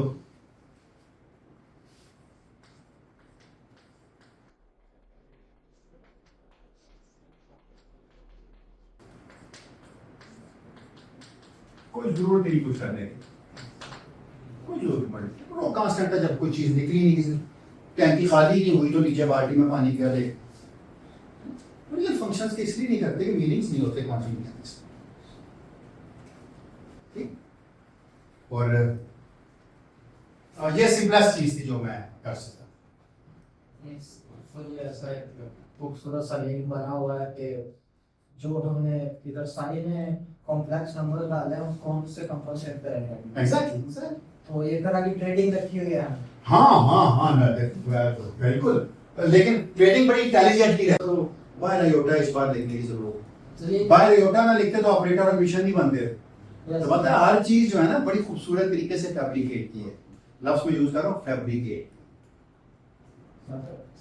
यहाँ पे अभी बात की कि हमने जेक्यू में किया पेपर को कई बार जब हम 2 ईयर्स में हम साथ हुआ उसको जेक्यू से कंप्लीट हुई तो उसको रेटिंग करना लगे तो पॉसिबल हुई कुछ ना कुछ articles on creative in future अगर ये पॉसिबल हो। देखिए हमारी एक आदत है, हम कहते हैं अगर इस लिमिट से आगे चले जाएं तो ये हम उसको परफेक्ट वैक्यूम मानेंगे। सन के अंदर जो हम एक्सपेरिमेंट करते हैं उसमें भी हम एक परफेक्ट वैक्यूम, जिसको हम कहते हैं अंदर इतने पार्टिकल पर मिलियन पे चले गए ppm पे, तो ये हमारे लिए परफेक्ट वैक्यूम होगा। बिल्कुल सही, जैसा कंडेंस मैटर फिजिक्स में आप ये कहते हैं कि एक सर्टेन टेंपरेचर से नीचे तो आप जा नहीं सकते, आप कहते हैं अगर हम यहाँ पहुंच गए तो ये ठीक है एब्सोल्यूट जीरो के करीब ही है, हम ये मान ले इसको। तो हमेशा हर चीज के लिमिट को, there is nothing like absolute, लेकिन अगर उससे कम हो जाए तो हम कहेंगे उतने हो जाए तो हम कहेंगे no it's close to perfect. और कोई क्वेश्चन? शाबाश। Any other question? सर आपने मेंशन किया था जिस तरह इंटीग्रल पार्टिकल्स के अंदर कम्युनिकेशन इंस्टेंटेनियस हो करना, जब आपने मेंशन किया था कि सारा अगर मूव करेगा तो अर्थ के इंस्टेंटेनियसली फील करेगा। बिल्कुल फौरन महसूस होगा। सर देखिए वो तो ग्रेविटेशनल वेव की स्पीड ऑफ लाइट भी करंट करती है। हाँ तो हाउ इज दिस पॉसिबल? यही तो मैं कह रहा हूँ, ये मुझे काउंटर इंट्यूटिव लगता है। कोई ऐसी चीज स्पीड ऑफ लाइट से आ रही है, इससे ज्यादा आ रही है, causality break. I mean I understand कि इंटीग्रल पार्टिकल्स इंस्टेंटेनियसली कम्युनिकेट कर रहे हैं, देखिए हम एक माइक्रोस्कोपिक ऑब्जेक्ट लाइक सन हाँ वो मूव करता है और फॉरन अर्थ के अंदर instantaneously faster than speed of light हम फील करते हैं। हाँ, ये इसका बिल्कुल सही, ये गलत है ना, क्योंकि कोई चीज स्पीड ऑफ लाइट से ज्यादा मूव कर रही है, ज्यादा से ज्यादा स्पीड ऑफ लाइट से मूव कर रही है। लाइट ज्यादा खुद 8 मिनट में पहुंचती है जमीन पे। यस, तो मैं वही कह रहा था कि अगर सन मूव करेगा तो 8 मिनट बाद ही मैं बच गया सन रोशनी से। नहीं ग्रेविटेशन वेव। हाँ तो ठीक है, मैं ये लेकिन छेड़ा तो सही ना, कुछ महसूस तो हुआ ना। लेकिन आपने सवाल तो है अब मेरा ख्याल है 8 मिनट मेरा जीरो टाइम है, क्योंकि उससे पहले तो मैं कुछ महसूस ही नहीं करता कि वहाँ मैटर है। एक मेरा absolute टाइम तो है ना। इंस्टेंट का मतलब है आपको एक ऐसी चीज पैदा हुई और आप उसे फौरन देख सकते हैं। इवन दूर क्यों जाते हैं ना, इतना दूर नहीं रहते हैं, आप यहाँ बल्ब चलाते हैं आपको फौरन वहाँ पता चल जाएगी। कैसे पता? सर वो लेकिन स्पीड ऑफ लाइट के अंदर ही है। हाँ नहीं, वो भी स्पीड ऑफ लाइट के अंदर, लेकिन फासला इतना है जो फौरन कवर हो गया। Yes. तो ना यानी जैसे कहते हैं एक्शन एट अ डिस्टेंस। हम कॉम्प्लीमेंट नहीं कर सकते स्पीड ऑफ लाइट को, हाँ। लेकिन I mean let's say 4 light years away छोड़ ना, गद्दे पे उछलते हैं, आपकी वालदा आपकी चाय रखती है तो आपको कहती है 1 मिनट आराम से बैठना, गिरेगी। क्यों? उन्हें कैसे पता आप यहाँ गिरेगी पे चीज उधर गिर जाएगी? साबित करें ना क्यों गिर जाती है। यहाँ स्पीड ऑफ लाइट से थोड़ा कूदे थे। इसका मतलब है डिस्टर्बेंस एक जगह की फौरन दूसरी जगह महसूस होती है। इसकी जरा इंट्यूशन नहीं मान सकती, क्योंकि ये फील्ड थ्योरी को जब हम लोकल मान लेते हैं फिर मसला नहीं करता। हम कहते हैं जो भी चीज़ है वो लोकल ही चाहिए। वैसे भी जो जब न्यूटन ने ये हमें कोई देते हैं, ये बताते नहीं हमें। सूरज दूं एकदम मतलब अगर वहां से गायब है तो हमें इंस्टेंटली यहाँ फील होगा। हाँ। ये इक्वेशन हमें इंस्टेंट बता बिल्कुल, ये जब तक हमने जनरल रिलेटिविटी नहीं की। तो मैंने आपसे सी कहा था ना, इसने तो सी नहीं कहा। यही तो मैंने आपसे कहा कि मेरा वही टाइम है जिसको आप 8 मिनट कह रहे हो, मेरा टाइम महसूस करने का उसको मैं जीरो मान लेता हूँ, उससे पहले तो कोई महसूस ही नहीं कर। न्यूटन के पूरे कानून में एक्शन रिएक्शन का कानून, एक्शन रिएक्शन, हर एक्शन मैं इस पे आऊंगा, ये शुरू करना है। एक्शन खत्म करेंगे तो रिएक्शन में भी नहीं होगा। लेकिन ये दोनों इंस्टेंट है, एट अ टाइम है। लेकिन वो जो 2 कंडीशंस आप बता देंगे तो मैं आपको सारी किस्मत बता दूंगा पार्टिकल्स। एक्स बता देंगे और इनिशियल वेलोसिटी बता देंगे ना, इनिशियल पोजीशन मैं पार्टिकल की सारी तकदीर आपको बता दूंगा उसी पे मैं। सर ये जो हम कहते हैं कि हमारे अकॉर्डिंग थॉट, वो तो फ्रेम ऑफ रेफरेंस पे डिपेंड करता है ना। फोटोन के लिए तो कोई टाइम नहीं है, तो द मोमेंट वो कोर पे क्रिएट हुआ उसी इंस्टेंट पे अर्थ पे है, या उसी इंस्टेंट पे यूनिवर्स के कोने पे भी चलेंगे। तो ये तो भाई सिंपल रिलेटिविस्टिक प्रॉब्लम होगी कि कैसे वो स्पीड ऑफ लाइट से भी ज्यादा। जी बिल्कुल, ये इसी से मैं कह रहा हूं कॉज़ैलिटी ब्रेक होने का प्रॉब्लम शुरू हो जाता है ना, जो समझ नहीं आती। इसलिए फील्ड थ्योरी जब लोकल करेंगे तो कॉज़ैलिटी की ब्रेक होगी। कॉज़ैलिटी कैसे ब्रेक होगी जबकि हमें पता है कि हमारा फ्रेम ऑफ रेफरेंस अलग है, उसका फ्रेम ऑफ रेफरेंस अलग है, तो फिर तो ब्रेक का जो प्रॉब्लम आता है, तो इसको इस सवाल को जरूर रखिएगा अपने ज़हन में। जब मैं लाइट कोन का अलजेब्रा एक्सप्लेन करूंगा तो साबित करूंगा कि 2 इवेंट्स फौरन महसूस करते हैं एक दूसरे को एक जगह पे रह के, लेकिन एक जगह से बाहर निकल जाए तो कोई महसूस नहीं करते बात आप। लेकिन हम कहेंगे वो ऐसी जगह होगी जिस पे कुछ होना है, रोशनी भी कुछ नहीं कर सकती, बता ही नहीं सकती कुछ हुआ है। सवाल को इस तरह देखो, मैं एक क्वेश्चन को सही तरह से पूछ रही थी। लेट्स से 2 फर्मियॉन्स, एक यहाँ पे हमारे और एक यूनिवर्स के आजकल, अब वो दोनों फर्मियॉन्स हैं, दोनों इलेक्ट्रॉन्स हैं, वो दोनों सेम फील्ड को करस्पॉन्ड करते हैं। क्योंकि एक्चुअल में फील्ड को लोकल तो हम अपनी आसानी के लिए करते हैं, होती तो वो ग्लोबल है। नहीं, बिल्कुल फील्ड हर जगह पे है, लेकिन आप जहाँ पे देखेंगे वहाँ तो लोकल ही, तो वो फील्ड कहेंगे तो लोकल ही बना है। हमारी ऑब्जर्वेशन में उनको स्पीड ऑफ लाइट से ज्यादा टाइम लगे, जबकि वो तो नॉर्मली कम्युनिकेट कर रहे थे। अगर उनका फ्रेम ऑफ रेफरेंस देखा जाए, उनके लिए तो लाइक अगर एक इलेक्ट्रॉन ने फोटोन इमिट किया, वो इंस्टेंटली दूसरे के पास पहुंच जाएगा। हमारे मुताबिक ऐसा नहीं होना चाहिए। तो ये तो फ्रेम ऑफ रेफरेंस की प्रॉब्लम हुई, ना कि बिल्कुल सही। मैं इस पे आऊंगा, लेकिन क्या ऐसा तरीका हमें एक चीज बताती है कि आपकी दोनों फ्रेम्स की ऑब्जर्वेशन आपस में लिंक हो सकती है, वो लॉरेंट्ज़ वेरिएंस। जी, अगर वो ब्रेक हो जाए तो मैं मान ही लूंगा कॉज़ैलिटी ब्रेक होगा। पर वो ट्रांसफॉर्मेशन तो इसलिए एग्जिस्ट करती ना ताकि वो हमें बता सके कि हमारे नहीं, वो हमें ना बता सके। वो कहते हैं किसी के भी दो फ्रेम हो, हमारा होना जरूरी नहीं है।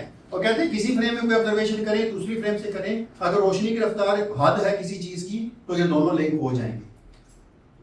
जैसे हम अपने जैसे हम ये देखते हैं कि फलाना एक फ्रेम ऑफ रेफरेंस है, उसमें कोई पार्टिकल है जो हम तक आ रहा है, तो हमारे फ्रेम ऑफ रेफरेंस में जब उसकी वेलोसिटी को ट्रांसफॉर्म करेंगे तो हमें पता चलेगा हमारे अकॉर्डिंग ये हम तक इतनी टाइम में पहुंचे, जबकि उसके अकॉर्डिंग उसको कॉजालिटी से नहीं, बिल्कुल उसका कोई इंट्यूशन नहीं है, इसलिए उसको कोई इंटरेस्ट नहीं। हाँ, वो तो उसका कोई इंट्यूशन नहीं है ना। मैं लेकिन हमने ये ऑब्जर्व करके देखा कि ऐसा होता है। क्यों? एक म्यूऑन जो वैसे लैब में फौरन मर जाता है, वो अर्थ के नीचे तक चले जाते हैं। वो कहीं सूरज से निकल के भी आ जाता है और जमीन तक पहुंच जाता जी। है। इसका मतलब जब चीजें रिलेटिविस्टिक स्पीड से मूव करती हैं तो उनकी घड़ियां आहिस्ता हो जाती हैं। क्यों उनकी घड़ियां आहिस्ता होती हैं? घड़ी तो उसी स्पीड से चल रही है, उन्हें लेंथ भी छोटी लगती है, वो अपने हिसाब से पूरी रखते हैं। वो कहते हैं ये वैसे कह रहा है कि मेरी घड़ी आहिस्ता हुई है, मैंने फासला भी कम तय किया। कितना कम तय किया? जितनी मेरी घड़ी सुस्ती हो उतनी उसका रेसिप्रोकल में मेरी लेंथ भी छोटी हुई है, ताकि दोनों आपस में एक दूसरे के साथ कैंसिल हो जाए। हम साबित करेंगे कि लेंथ कंट्रैक्शन और टाइम डायलेशन दोनों, यही से तो वो इंपॉर्टेंट कॉन्सेप्ट बनता है कि there is no space, there is no time, but there is a space time that is invariable. इस पे हम आएंगे, इसलिए कि कॉन्शियस सिर्फ ऑब्जर्वर के पास है। हाँ। मैंने चुटकी बजाई, एक बहरा बंदा सुन ही नहीं सकता, एक अंधा बंदा देख ही नहीं सकता। इसका मतलब है इवेंट को ऑब्जर्व करने के लिए मेरे पास चीजें पूरी होनी चाहिए, कान आंखें पूरी होनी चाहिए। तो ऑब्जर्वर के पास सारे टूल्स, उसके बावजूद अगर वो ना देख सके तो कहता है नहीं आप खुश कर अब आप बात।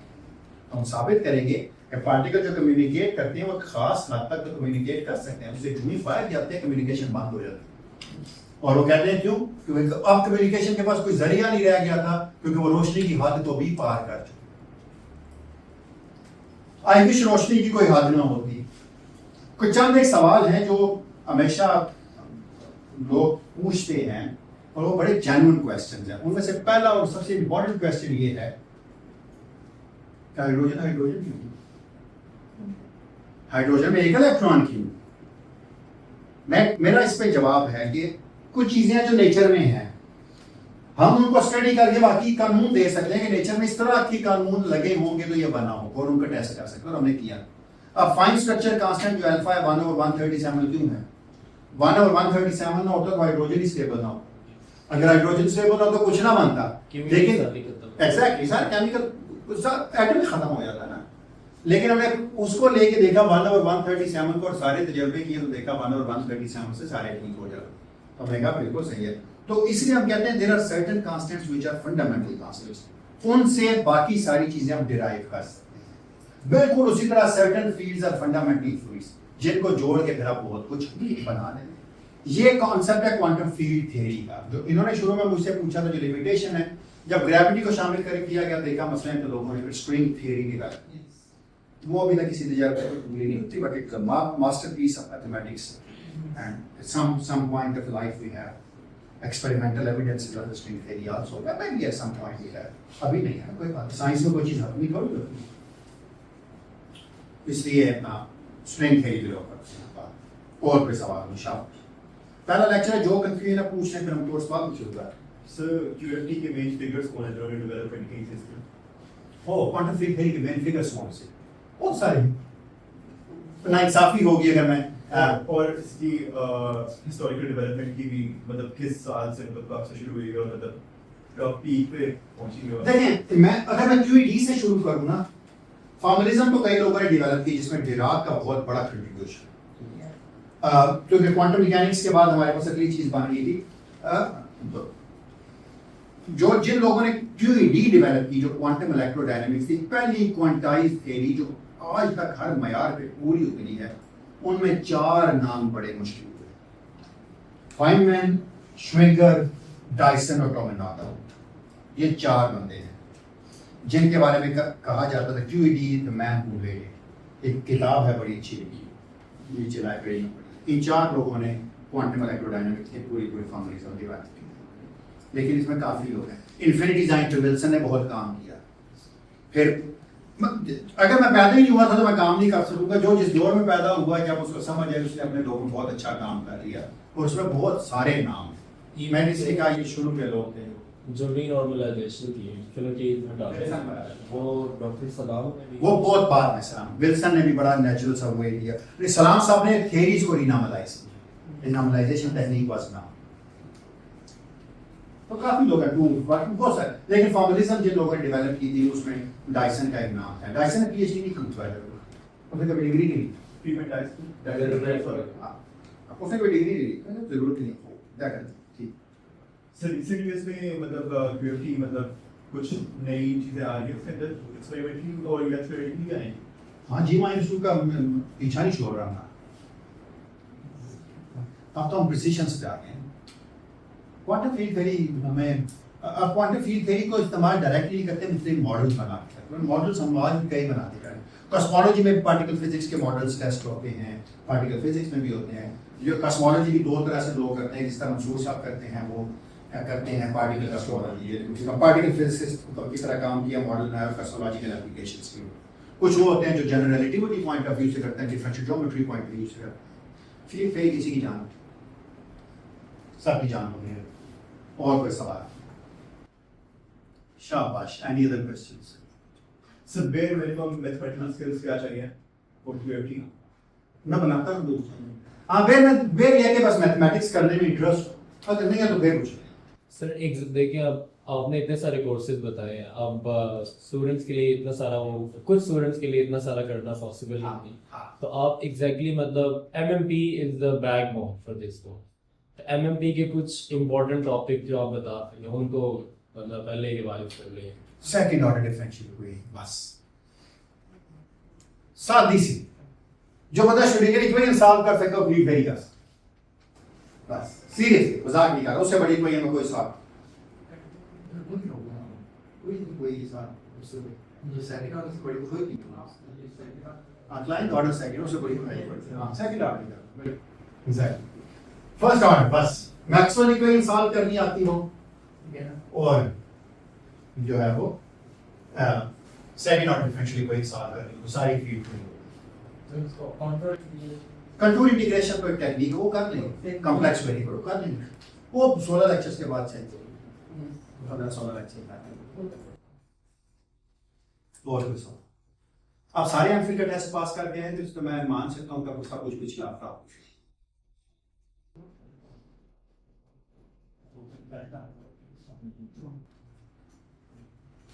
और जिंदगी में कभी ना कभी अपने आप को चैलेंज देना चाहिए। सारी जिंदगी सहल पसंदी से आगे तो फायदा क्या, इसलिए आराम से मार ली जाएंगे और ना कामयाब करें ना तो जिंदगी में कोई कोई कोई कोई हिलजुल तो होनी चाहिए। ऐसी क्या जिंदगी का फायदा जिसमें यूनिफॉर्म ही चलते रहे, फिर तो मर्दूशमारी के लिए पैदा हो गए खेलने में क्या फायदा। अपने आप को चैलेंज करते रहे हर जगह। आपको पता है बाहर हमारा एमफिल का जो कोर पर्पस है कायदा यूनिवर्सिटी का, वो स्टूडेंट्स को ट्रेन करना है बाहर पीएचडी का। और बाहर वाले जो है वो सहल पसंद होते तो पसंद नहीं करते। चैलेंज दें उसको, कोर्सेज किया उससे ये पढ़ा, उससे हमारी पूरी कोई भी कोर्स जहाँ बंदा पढ़ाता है उसका चैलेंज है। कोई सवाल रह गया हो आपका प्लीज पूछ लें, वरना स्किल सेट्स अपने डेवलप करना शुरू। एनी अदर कोई कंफ्यूजन पहला लेक्चर आ जाता है। सर आपने मतलब वही बात बताई ना, हमें इस वजह से क्वांटम फील्ड थ्योरी पढ़नी चाहिए, तो उसमें एक और ऐड करनी चाहिए कि जिन्हें थोड़ा मैथमेटिक्स से लगाव है। वो कहता तो किसी ने नहीं पढ़ी नहीं सर, इस वजह से भी पढ़नी चाहिए कि ये खूबसूरत है। हाँ मैथमेटिकल बहुत एलिगेंट थ्योरी। आग बड़ी खूबसूरत लगती है लेकिन पानी बड़ा खूबसूरत है, हम उतरते नहीं है, डूबने का डर है। नहीं मैं पहले से कहा था जिन्हें थोड़ा मैथमेटिक्स है पहले मतलब बहुत डरते नहीं है। हाँ मैंने भी शुरू में ये कहा कि अगर आपको मैथ करने में टेम्परामेंट है तो आपको मैथ पढ़नी चाहिए। और इस कोर्स में फेल होना मुश्किल होगा, एक ग्रेड ही लेना मुश्किल है, बाकी चल ही जाएगा। दोनों के लिए मेहनत करनी पड़ेगी। तो आप ये अगर सोच के आएंगे 90 नंबर लेने हैं तो मेहनत करनी पड़ेगी, और ये अगर सोच के आएंगे फेल होंगे तो फिर भी मेहनत प्लस ही करनी पड़ेगी। दोनों के लिए मेहनत करें, बाकी आपको सोचो है। मैं कोई बिल्कुल आदत नहीं है मेरी कि मैं हाँ जिसने पढ़ लिया जिसको शौक हो पढ़े, मैंने तो पढ़ा नहीं। अभी तक मेरे कोर्स में जो लोग फेल होते हैं वो कहते हैं यार सीखा था फेल नहीं हूँ। मैं कहता हूँ कोई बात नहीं, फेल होना कोई जरूर थोड़ा है, अरे का पास हो गई इसमें, पास हो गए यहाँ तक आए थे। किस कई यूनिवर्सिटी से पढ़ के यहाँ तक आए थे, तो वहीं क्यों नहीं पढ़ा, यहाँ क्यों आए? मटीरियल साइंस जबरदस्ती पढ़ा दी, मटीरियल साइंस जबरदस्ती पढ़ा दी वहाँ पर। तो अब हम आपको फील करिए जबरदस्ती, आपने पढ़नी हो तो पढ़ी, इसलिए चॉइस थी। क्यों आए थे जल्दी इसके अलावा? अपने आप को तो फिर रखिए वो सब्जेक्ट जिनमें आप समझने का आप चैलेंज हो रही है। मैं थियरी का रिपीट किए आप चलें। ओके, मैंने क्या कहा, सबसे पहले क्लासिकल मैकेनिक्स चाहिए, तो क्लासिकल मैकेनिक्स से शुरू करते हैं। क्लासिकल मैकेनिक्स में आपको पता है न्यूटन ने कमाल किया। तो मैं एक दफा आर्टिकल पढ़ के उसने कहा था कि न्यूटन ने पूरी कैलकुलस डेवलप, न्यूटन ने लाइट को भी एक्सप्लेन करने की पूरी कोशिश की। फॉर्मेट से पहले न्यूटन ने कहा था रोशनी को फासले के हिसाब से नापने की कोशिश की थी, फॉर्मेट से तो टाइम के हिसाब से कहा कि वो रास्ता लेती है जिसमें कम वक्त लगता है। कैलकुलस डेवलप करना बहुत बड़ा काम, तो न्यूटन ने अपने लॉज भी दिए ग्रेविटेशन के, जिनको ऑब्जर्वेशन भी की, और फिर 25-26 साल की उम्र में शायद बात, कितने साल की उम्र में न्यूटन मरा? लेट हुई, बहुत छोटी, अभी 25-26-30 साल, कितनी उम्र? हाँ, इस कैलकुलस उसने 25 साल की उम्र में कर चुका था। हाँ, यानी कहने का मतलब उसने जो किया था पहले 25-26 साल में सारा कुछ कर चुका था। उसके बाद तो उसने फिर शाही जिंदगी बताई ना, निभाया। मैथमेटिक्स डेवलप किया ना, मैं न्यूटन के कवानीन में न्यूटन की जो इक्वेशन ऑफ मोशन है उसको इतनी रेटिंग नहीं देता, मैं कैलकुलस को बहुत हाई रेट करता हूँ। क्यों? कैलकुलस के बगैर आज आप कुछ भी नहीं कर सकते। तो न्यूटन की जो मेजर कंट्रीब्यूशन है, he is known as a physicist but develop उसने सारा मैथमेटिक्स किया। लेबनिज ने पैरेलल में किया, फर्क कोई नहीं, ठीक है, बस एक ही जैसी चीजें देती हैं, दो डिफरेंट प्राइम लगाएं या D A Y by D X लिखें, दोनों की फॉर्मुलिज्म बस इस तरह की, लेकिन दोनों ने इंडिपेंडेंटली कैलकुलस डेवलप की।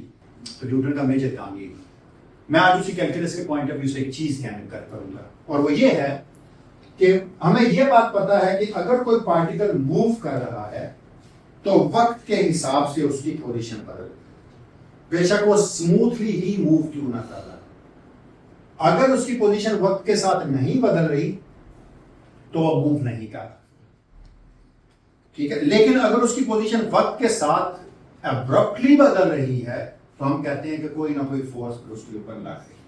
और न्यूटन ने कहा था कि अगर आप लिख सकते हैं पार्टिकल मास m का हो, उसकी पोजीशन जो है वो फंक्शन ऑफ टाइम हो, तो ये उतनी ही ठीक है जितनी अगर एक पोटेंशियल हो उसका डेरिवेटिव लें विद रिस्पेक्ट टू दैट, तो ये दोनों फोर्स के बराबर है। इसमें खास बात ये है कि जो इसमें v है ये फंक्शन ऑफ x ही होना चाहिए सिर्फ, और उसने कहा था, ये आपने कम देखा बाद में, लेकिन ये चीज आपने देखी कि m dx by dt square. मैंने क्यों dv by dx लिखा?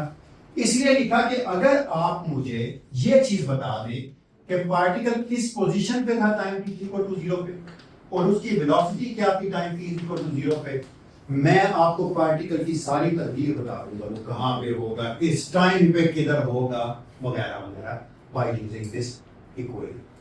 फोर्स पता चल जाए क्या फर्क पड़ता है, मैं एक दफा इस इक्वेशन को इंटीग्रेट करूंगा, मेरे पास वेलोसिटी आ जाएगी, x डॉट आ जाएगी नई वाली, फिर एक दफा इंटीग्रेट करूंगा पोजीशन आ जाएगी, तो मैंने तो कंप्लीट ट्रैजेक्टरी पार्टिकल की पता करी सिर्फ और सिर्फ दो इनिशियल कंडीशंस का।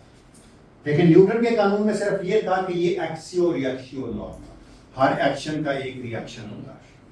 ये कोई फंडामेंटल फॉर्मलिज्म, एक फॉर्मल एल्गोरिथम नहीं था कोई जिसको एक चीज। और दूसरी इंपॉर्टेंट चीज क्या थी? दूसरी इंपॉर्टेंट चीज थी कि ये फोर्स तो एक वेक्टर क्वांटिटी होती हो, है ना। इसका मतलब यह है कि अगर फोर्स एक वेक्टर क्वांटिटी है तो अगर 2-3 किस्म की फोर्सेस लग रही हों तो सारों का हिसाब रखना मुश्किल हो जाता है। इसलिए हमने कहा कि न्यूटन की मैकेनिक्स या क्लासिकल मैकेनिक्स में प्रॉब्लम को सॉल्व करने के दो तरीके हैं, एक तरीका है फोर्सेस का और दूसरा तरीका है एनर्जी का। तो हमने कहा कि भाई ठीक है, हम एक एनर्जी की फॉर्म में भी एक इक्वेशन लिख सकते हैं। हम कहते हैं कि जी एक फंक्शन है ऐसा जिसको हम कहते हैं कि L है, ये x का फंक्शन है और x बताते खुद टाइम का फंक्शन है, और ये x डॉट का फंक्शन है पोजीशन और वेलोसिटी का। और हमें पता है कि कोई भी चीज अगर एनर्जी हो तो वो दो ही फॉर्म में लिखी जा सकती है। अगर किसी कंजर्वेटिव सिस्टम में लिखूं तो उसके पास एक काइनेटिक एनर्जी पार्ट होगा और एक पोटेंशियल एनर्जी पार्ट होगा। माइनस साइन की खास वजह है बीच में लगाने की, ये इफेक्टिव एनर्जी है, ये वो एनर्जी है जो मोशन के लिए अवेलेबल हो, ये डिफरेंस ऑफ एनर्जी है। और हम अब इसको न्यूटन से, ये सेकंड अप्रोच है ना प्रॉब्लम्स को करने की। एक अप्रोच ये है कि इसको लेके चलें, मैं इस अप्रोच को थोड़ी डिटेल से आपको एक्सप्लेन करना चाहूंगा लैग्रांज अप्रोच। पहली तो बात है ये फंक्शनल है लैग्रांजियन। फंक्शनल क्या होता है? फंक्शंस का जो फंक्शन होता है, फंक्शन क्या होता है? फंक्शन एक ऐसी चीज होती है जिसको कोई आप डोमेन से कोई चीज उठा के देते हैं तो वो पूरी रेंज दे देता है। इसका मतलब है function, there are different kind of functions.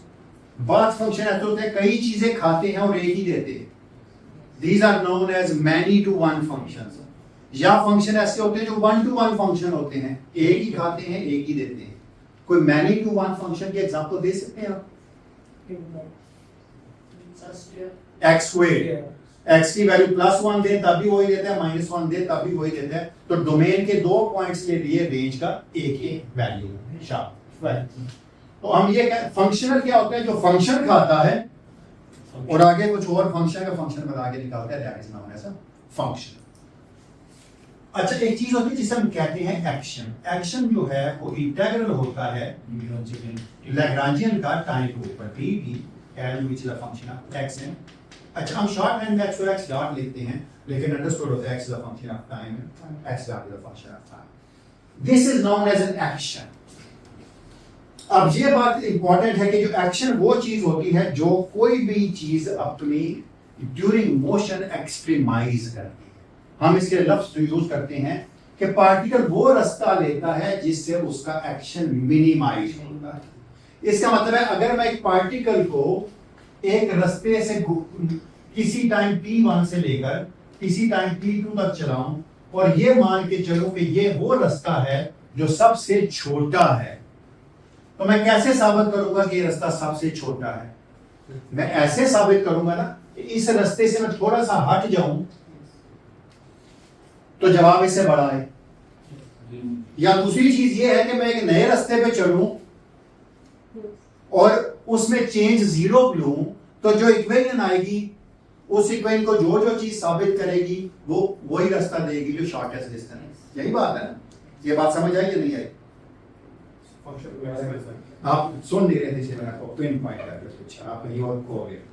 Pin बहुत ऑब्जर्वेशन वेरी शार्प, जो सोता है वो उसका ही पता चलता है। एक मिनट, मैंने सिर्फ ये बात कही कि अगर ये रास्ता सबसे छोटा है तो मुझे कैसे पता चलेगा ये छोटा है? इस रास्ते से थोड़ा सा हट जाऊं, इस इंटीग्रल को सॉल्व करूं, चेंज को 0 पुट करूं। अगर रास्ता चेंज होगा, अगर ये एक्शन है इस रास्ते के लिए, तो इस रास्ते के लिए एक्शन क्या होगा? कोई नया एक्शन होगा। अब अगर मैं नए एक्शन, इन दोनों एक्शंस को ऐड करूं, चेंज को 0 पुट करूं, जो इक्वेशन आएगी ये वो इक्वेशन होगी जिसके लिए चेंज 0 है। जब उसके लिए चेंज 0 तो इसका मतलब है चेंज किसके लिए जरूरत 0 थी? उस रास्ते के लिए जो मिनिमल रास्ता साबित करते हैं क्या बनता है। मैं कहता हूं कि जी अगर मैं x को थोड़ा सा चेंज करूं, बिल्कुल थोड़ा सा, यानी मैं अगर x ऑफ t को चेंज करूं इतना कि ये पुराना x ऑफ t, इसको मैं x प्राइम कह रहा plus delta x of t। अच्छा, डेल्टा x की खूबसूरती क्या है कि डेल्टा x ओवर x अगर आप लें ना तो ये 1 से बहुत, इसका मतलब है ये बहुत छोटी स्मॉल चेंज है डेल्टा x ओरिजिनल रास्ते से। इतनी छोटी है कि अगर x पे डिवाइड करें तो तकरीबन 0, नेग्लिजिबल स्मॉल। आप इसको बता सकते हैं कि नया रास्ता x प्राइम ऑफ t क्या हो जाएगा? x prime dot of t क्या हो जाएगा? क्या होगा? कौन बताएगा? कौन बताएगा? कोई बता सकता है? आप इससे क्या होगा? क्या होगा? कोई है यार टाइम डेरिवेटिव लेने दोनों तरफ, बहुत और होगी। और x डॉट का मतलब, x डॉट का मतलब है ये मुझे बताना चाहिए था कि x होगा। दोनों तरफ टाइम डेरिवेटिव लेंगे तो क्या आएगा? क्या आएगा? हाँ, एक नई वेलोसिटी जो है वो पुरानी वेलोसिटी में कोई स्मॉल चेंज इन वेलोसिटी को ऐड कर। मैंने डॉट एक्सप्लेन नहीं किया, शायद इसको। तो डॉट का मतलब है टाइम डेरिवेटिव। ठीक, बिल्कुल सही, वेरी गुड, शाबाश। इसका मतलब है नया एक्शन क्या, अगर मैं इसका मतलब है एस को मैं चेंज करूं कि एस में मैं डेल्टा एस ऐड करूं तो क्या बनेगा मेरे पास T1 से लेकर T2 तक लैग्रांजियन जिसमें x जो है वो x प्लस डेल्टा x हो चुका है और x डॉट जो है वो x dot plus delta x dot हो चुका है into D। यही होगा ना, क्यों मैंने कहा जी कि अगर x प्लस डेल्टा x में चेंज हुआ है, x dot plus delta x में चेंज हुआ है, तो s भी s प्लस डेल्टा s में चेंज हुआ, और तो कोई नई बात नहीं है इसमें। सारी चीजें चेंज हुई तो फंक्शन भी तो चेंज होगा।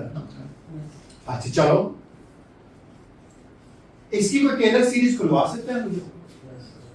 कोई बंदा, आप नहीं, सीनियर नहीं हो पुराने स्टूडेंट, कोई बंदा इसकी राइट साइड की सीरीज खुलवा सकता है?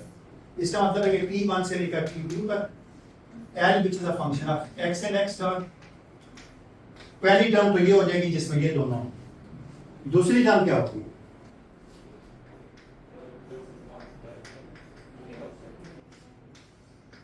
ऐसे करते थे ना, ऐसे करते हैं dl by f prime of x into delta x, अगली टर्म क्या हो जाएगी? स्क्वायर छोड़ देंगे हम, dl by dx dot delta x dot into d, curly bracket लगानी। क्यों मैंने कहा, मैंने सेकंड ऑर्डर चीजें छोड़ दी क्योंकि डेल्टा x ओवर x बहुत छोटा है ना 1 से, जिसका मतलब स्क्वायर वाली टर्म्स जो है ना वो इग्नोर है। तो ये स्टैंडर्ड तरीका है मैथमेटिक्स का, जिसमें L x x डॉट का फंक्शन है dl by dx delta x plus dl by dx dot delta x dot so on so। अच्छा चलें, हमें पता है इंटीग्रल तो डिस्ट्रीब्यूट होता है, तो क्या हो जाएगा इसका आंसर? T1 से लेकर T2 तक L which is a function of x and x dot into dt plus T1 से लेकर T2 तक dl by dx delta x plus dl by dx dot delta x into, ये agree करते हैं मेरी इस बात से? नहीं, ये चीज क्या है लिखी हुई, कौन बताएगा? ये कंडीशन, ये तो शुरू में नहीं डिफाइन कर, एस क्या आ गया? ये एस प्लस इंटीग्रल T1 से लेकर T2 तक dl by dx delta x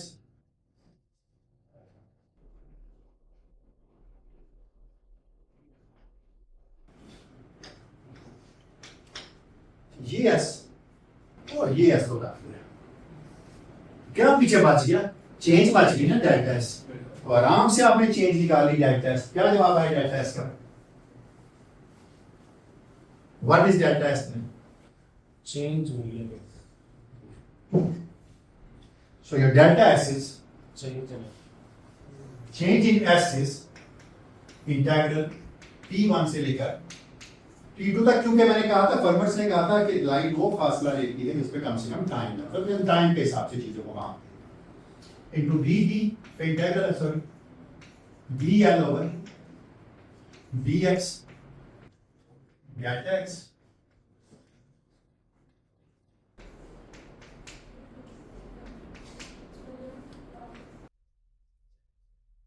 delta x। ये भी ठीक है, कुछ गलती तो नहीं की मैंने। मैं चाहता हूं किसी तरीके से डेल्टा x बाहर निकल आए सारे से, कैसे कर सकता हूं? अच्छा ये बात आप याद रखिएगा कि डेल्टा x डॉट का मतलब क्या है? ये है d by dt या डेल्टा x, यही है ना? आप में से मुझे कोई बता सकते ये चीज क्या होगी? d by dt या dl over dx dot delta x क्या हो? कौन बताए? मोमेंट क्या होगा? हाँ बोले बोले शाबाश, ये होगा ना d over dt of dl over dx dot delta x product rule है ना, plus dl over dx dot delta x। Agree करते हैं इस बात से? अभी भी ठीक लिखा है, कुछ गलत तो नहीं लिखा है? अच्छा ये तो हमारे पास मौजूद है ना, इसका मतलब है इसकी जगह मैं क्या लिख सकता हूँ, d by d b half d l over d x dot delta x minus d by d मिलेगा d l over d x dot into x. This thing is equal to dl over dx dot x. अभी भी ठीक लिखा भाई, कुछ गलत तो नहीं लिखा, कुछ गलत नहीं लिखा, गुड। चलो तो इसका मतलब है चेंज इन एक्शन पे क्या आ जाएगा, डेल्टा एक्स जीरो नहीं है, ये बात आप याद रखिएगा, नॉन जीरो है, तो चेंज इन एक्शन क्या आ जाएगा, डेल्टा एस इन इंटीग्रल t1 से लेकर, अच्छा इसमें एक कैसी टर्म से इकट्ठी करती है, एक टर्म तो ये आ जाएगी कि d l over d x, d तो है में d l over d x minus ये वाला कर देंगे minus d by d d l over d x dot, इन दोनों में क्या चीज कॉमन है, इनमें डेल्टा एक्स, ठीक लिखा ना मैंने। अगली टर्म क्या है, बच कौन सी गई, ये वाली बच गई, प्लस इसका इंटीग्रल लाना कर t1 से लेकर t2 तक D by D T of D l over d x dot delta x D T. कोई आप में से इस टर्म का जवाब मुझे बता सकते हैं क्या, आप भी पुराने लोग में कोई बंदा आप में से बता सकते इस टर्म का जवाब क्या, कोई बंदा, सर dt means हाँ डी टी से काट बिल्कुल सही, बिल्कुल सही, बाकी मैं चाहता हूँ बाकी तो नहीं आप आगे तो कंट्रीब्यूट करें, कटवाया आपने है, हैं?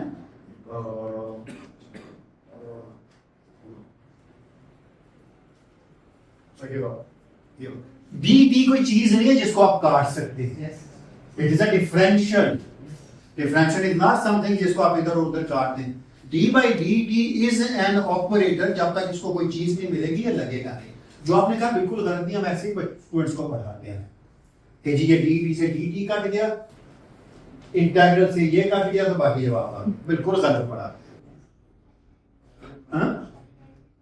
पहले डेरिवेटिव ले लें तो फिर वापस वहीं पहुंच जाएंगे इधर ही। ये डेल्टा एक्स टाइम का फंक्शन, हाँ हाँ हाँ डेल्टा एक्स टाइम का फंक्शन है, बिल्कुल फंक्शन है। सर हमारे पास सिंपली क्या बात है ब्रैकेट्स के अंदर, हाँ ये जीरो होगी पर कैसे होगी, आप एक चीज को सोचिए, थोड़ा सा इंट्यूटिवली सोचिए, मैं नहीं कह रहा कि मैथमेटिकली सोचिए, थोड़ा सा अपने ज़हन पे जोर, फर्ज कीजिए आप यहां से लेकर यहां तक एक चीज को बनाना चाहते हैं, आप चीज को जोड़ते गए, तो आपने जोड़ा, आप इस पॉइंट से लेकर जोड़ के इधर तक लाए, फिर इधर तक लाए, फिर इधर तक, ऐसे ही आप जोड़ते जोड़ते पहुंचे ना, ऐसे पहुंचे हैं।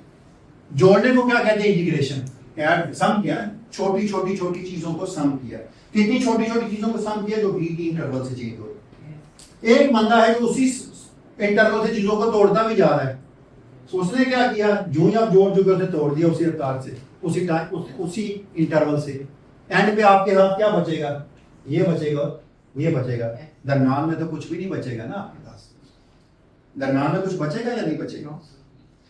ये चीज आपकी ज्योमेट्री में इतनी दफा पढ़ते थे कि जी surface terms vanishes, surface term का मतलब है सारी चीज उसके अंदर अंदर थी, अंदर अंदर वाली जब सारी चीज आपने खत्म की तो सरफेस के ऊपर आए तो कोई चीज, इसका मतलब है इस चीज का जो जवाब होगा वो होगा D l over d x dot delta x, जो कि आपको आप क्या है टाइम का फंक्शन है, t1 से लेकर t2 आ गया ना एंड पॉइंट्स में। लेकिन आपने जो अभी मैंने फिगर मिटा दिया ये वाली, अगर आप इसको देखें तो ये t1 था और ये t2 था, जिस मर्जी रास्ते से आप गए थे सारी चेंज एंड पॉइंट पे तो मैनेज की थी ना। आप घर यहाँ से निकल के घर जाते हैं, कोई नहीं फर्क पड़ता किस रास्ते से गए हैं, इस क्लास से शुरू करके घर पहुंच गए, जब तो रास्ते में जिस मर्जी चेंज किए एंड पॉइंट पे तो कोई चेंज नहीं आएगा। तो इसका मतलब है हमें पता है कि delta X at t1 is equal to delta X at t2 both are equal to 0 change at point one चीज। इसका मतलब ये टर्म का जो आंसर है ये इस वजह से 0 हुआ है। ये 500 दफा पीएमटी में कोर्स में पढ़ेंगे इस सेमेस्टर में। हर दफा जब आप लगाएंगे ना कोई ना कोई गॉसिप लॉ वगैरह लगाएंगे तो आप देखेंगे शायद ये चीज ये चेंज एंड पॉइंट्स पे वैनिश कर रही है। ये मतलब है इस चीज के बेसिक है। जब हम पाथ के दरमियान में आई सारी चेंजेस को जीरो कर देंगे तो हमें कैसे पता चलेगा कि ये शॉर्टेस्ट पाथ। हाँ, अब कैसे पता चलेगा ये शॉर्टेस्ट पाथ है? वेरी गुड, शाबाश। हम ये तो मान चुके हैं ना कि डेल्टा एक्स 0 नहीं है। ये मान चुके हैं ना या नहीं मान चुके? नहीं, less than like close to 0 right. हाँ, वो छोटा है 1 से लेकिन 0 नहीं है ना डेल्टा एक्स। इसका मतलब है अब अगर मैं कहूं कि जो रास्ता जो है वो छोटे से छोटा होगा, फिजिक्स में मिनिमाइज की बात करते हैं अदरवाइज तो एक ही सूरत है एक्सट्रीम करने की कि ये 0 हो जाए। अब ये 0 किस वजह से है? ये तो 0 नहीं है। क्या चीज 0 हो सकती है?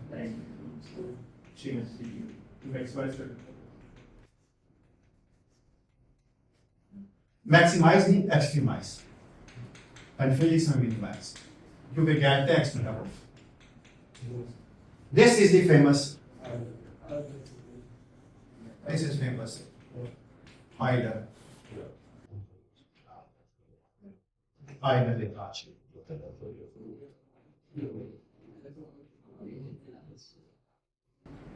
फिजिक्स देखिए कितनी खूबसूरत है। कहते हैं आप किसी भी रास्ते से जाएं, अगर चेंज 0 है तो वो उसी के लिए 0 होगी जो इस इक्वेशन को सेटिस्फाई करेगा। जो इस इक्वेशन को सेटिस्फाई करेगा वो ही मिनिमम रास्ता होगा। तो अब आपने करना क्या है? जहां से आप चले थे आपने लैग्रांजियन लिखा था t माइनस वी वाला, तो वहीं से एक रास्ते की सारी की सारी कोई अंदर आ चुकी। कोई सवाल कोई बात है? Any question? अगले लेक्चर में इसकी एप्लीकेशन देखेंगे। मैंने क्या करना है मुझे पता नहीं। 9 o'clock ठीक है।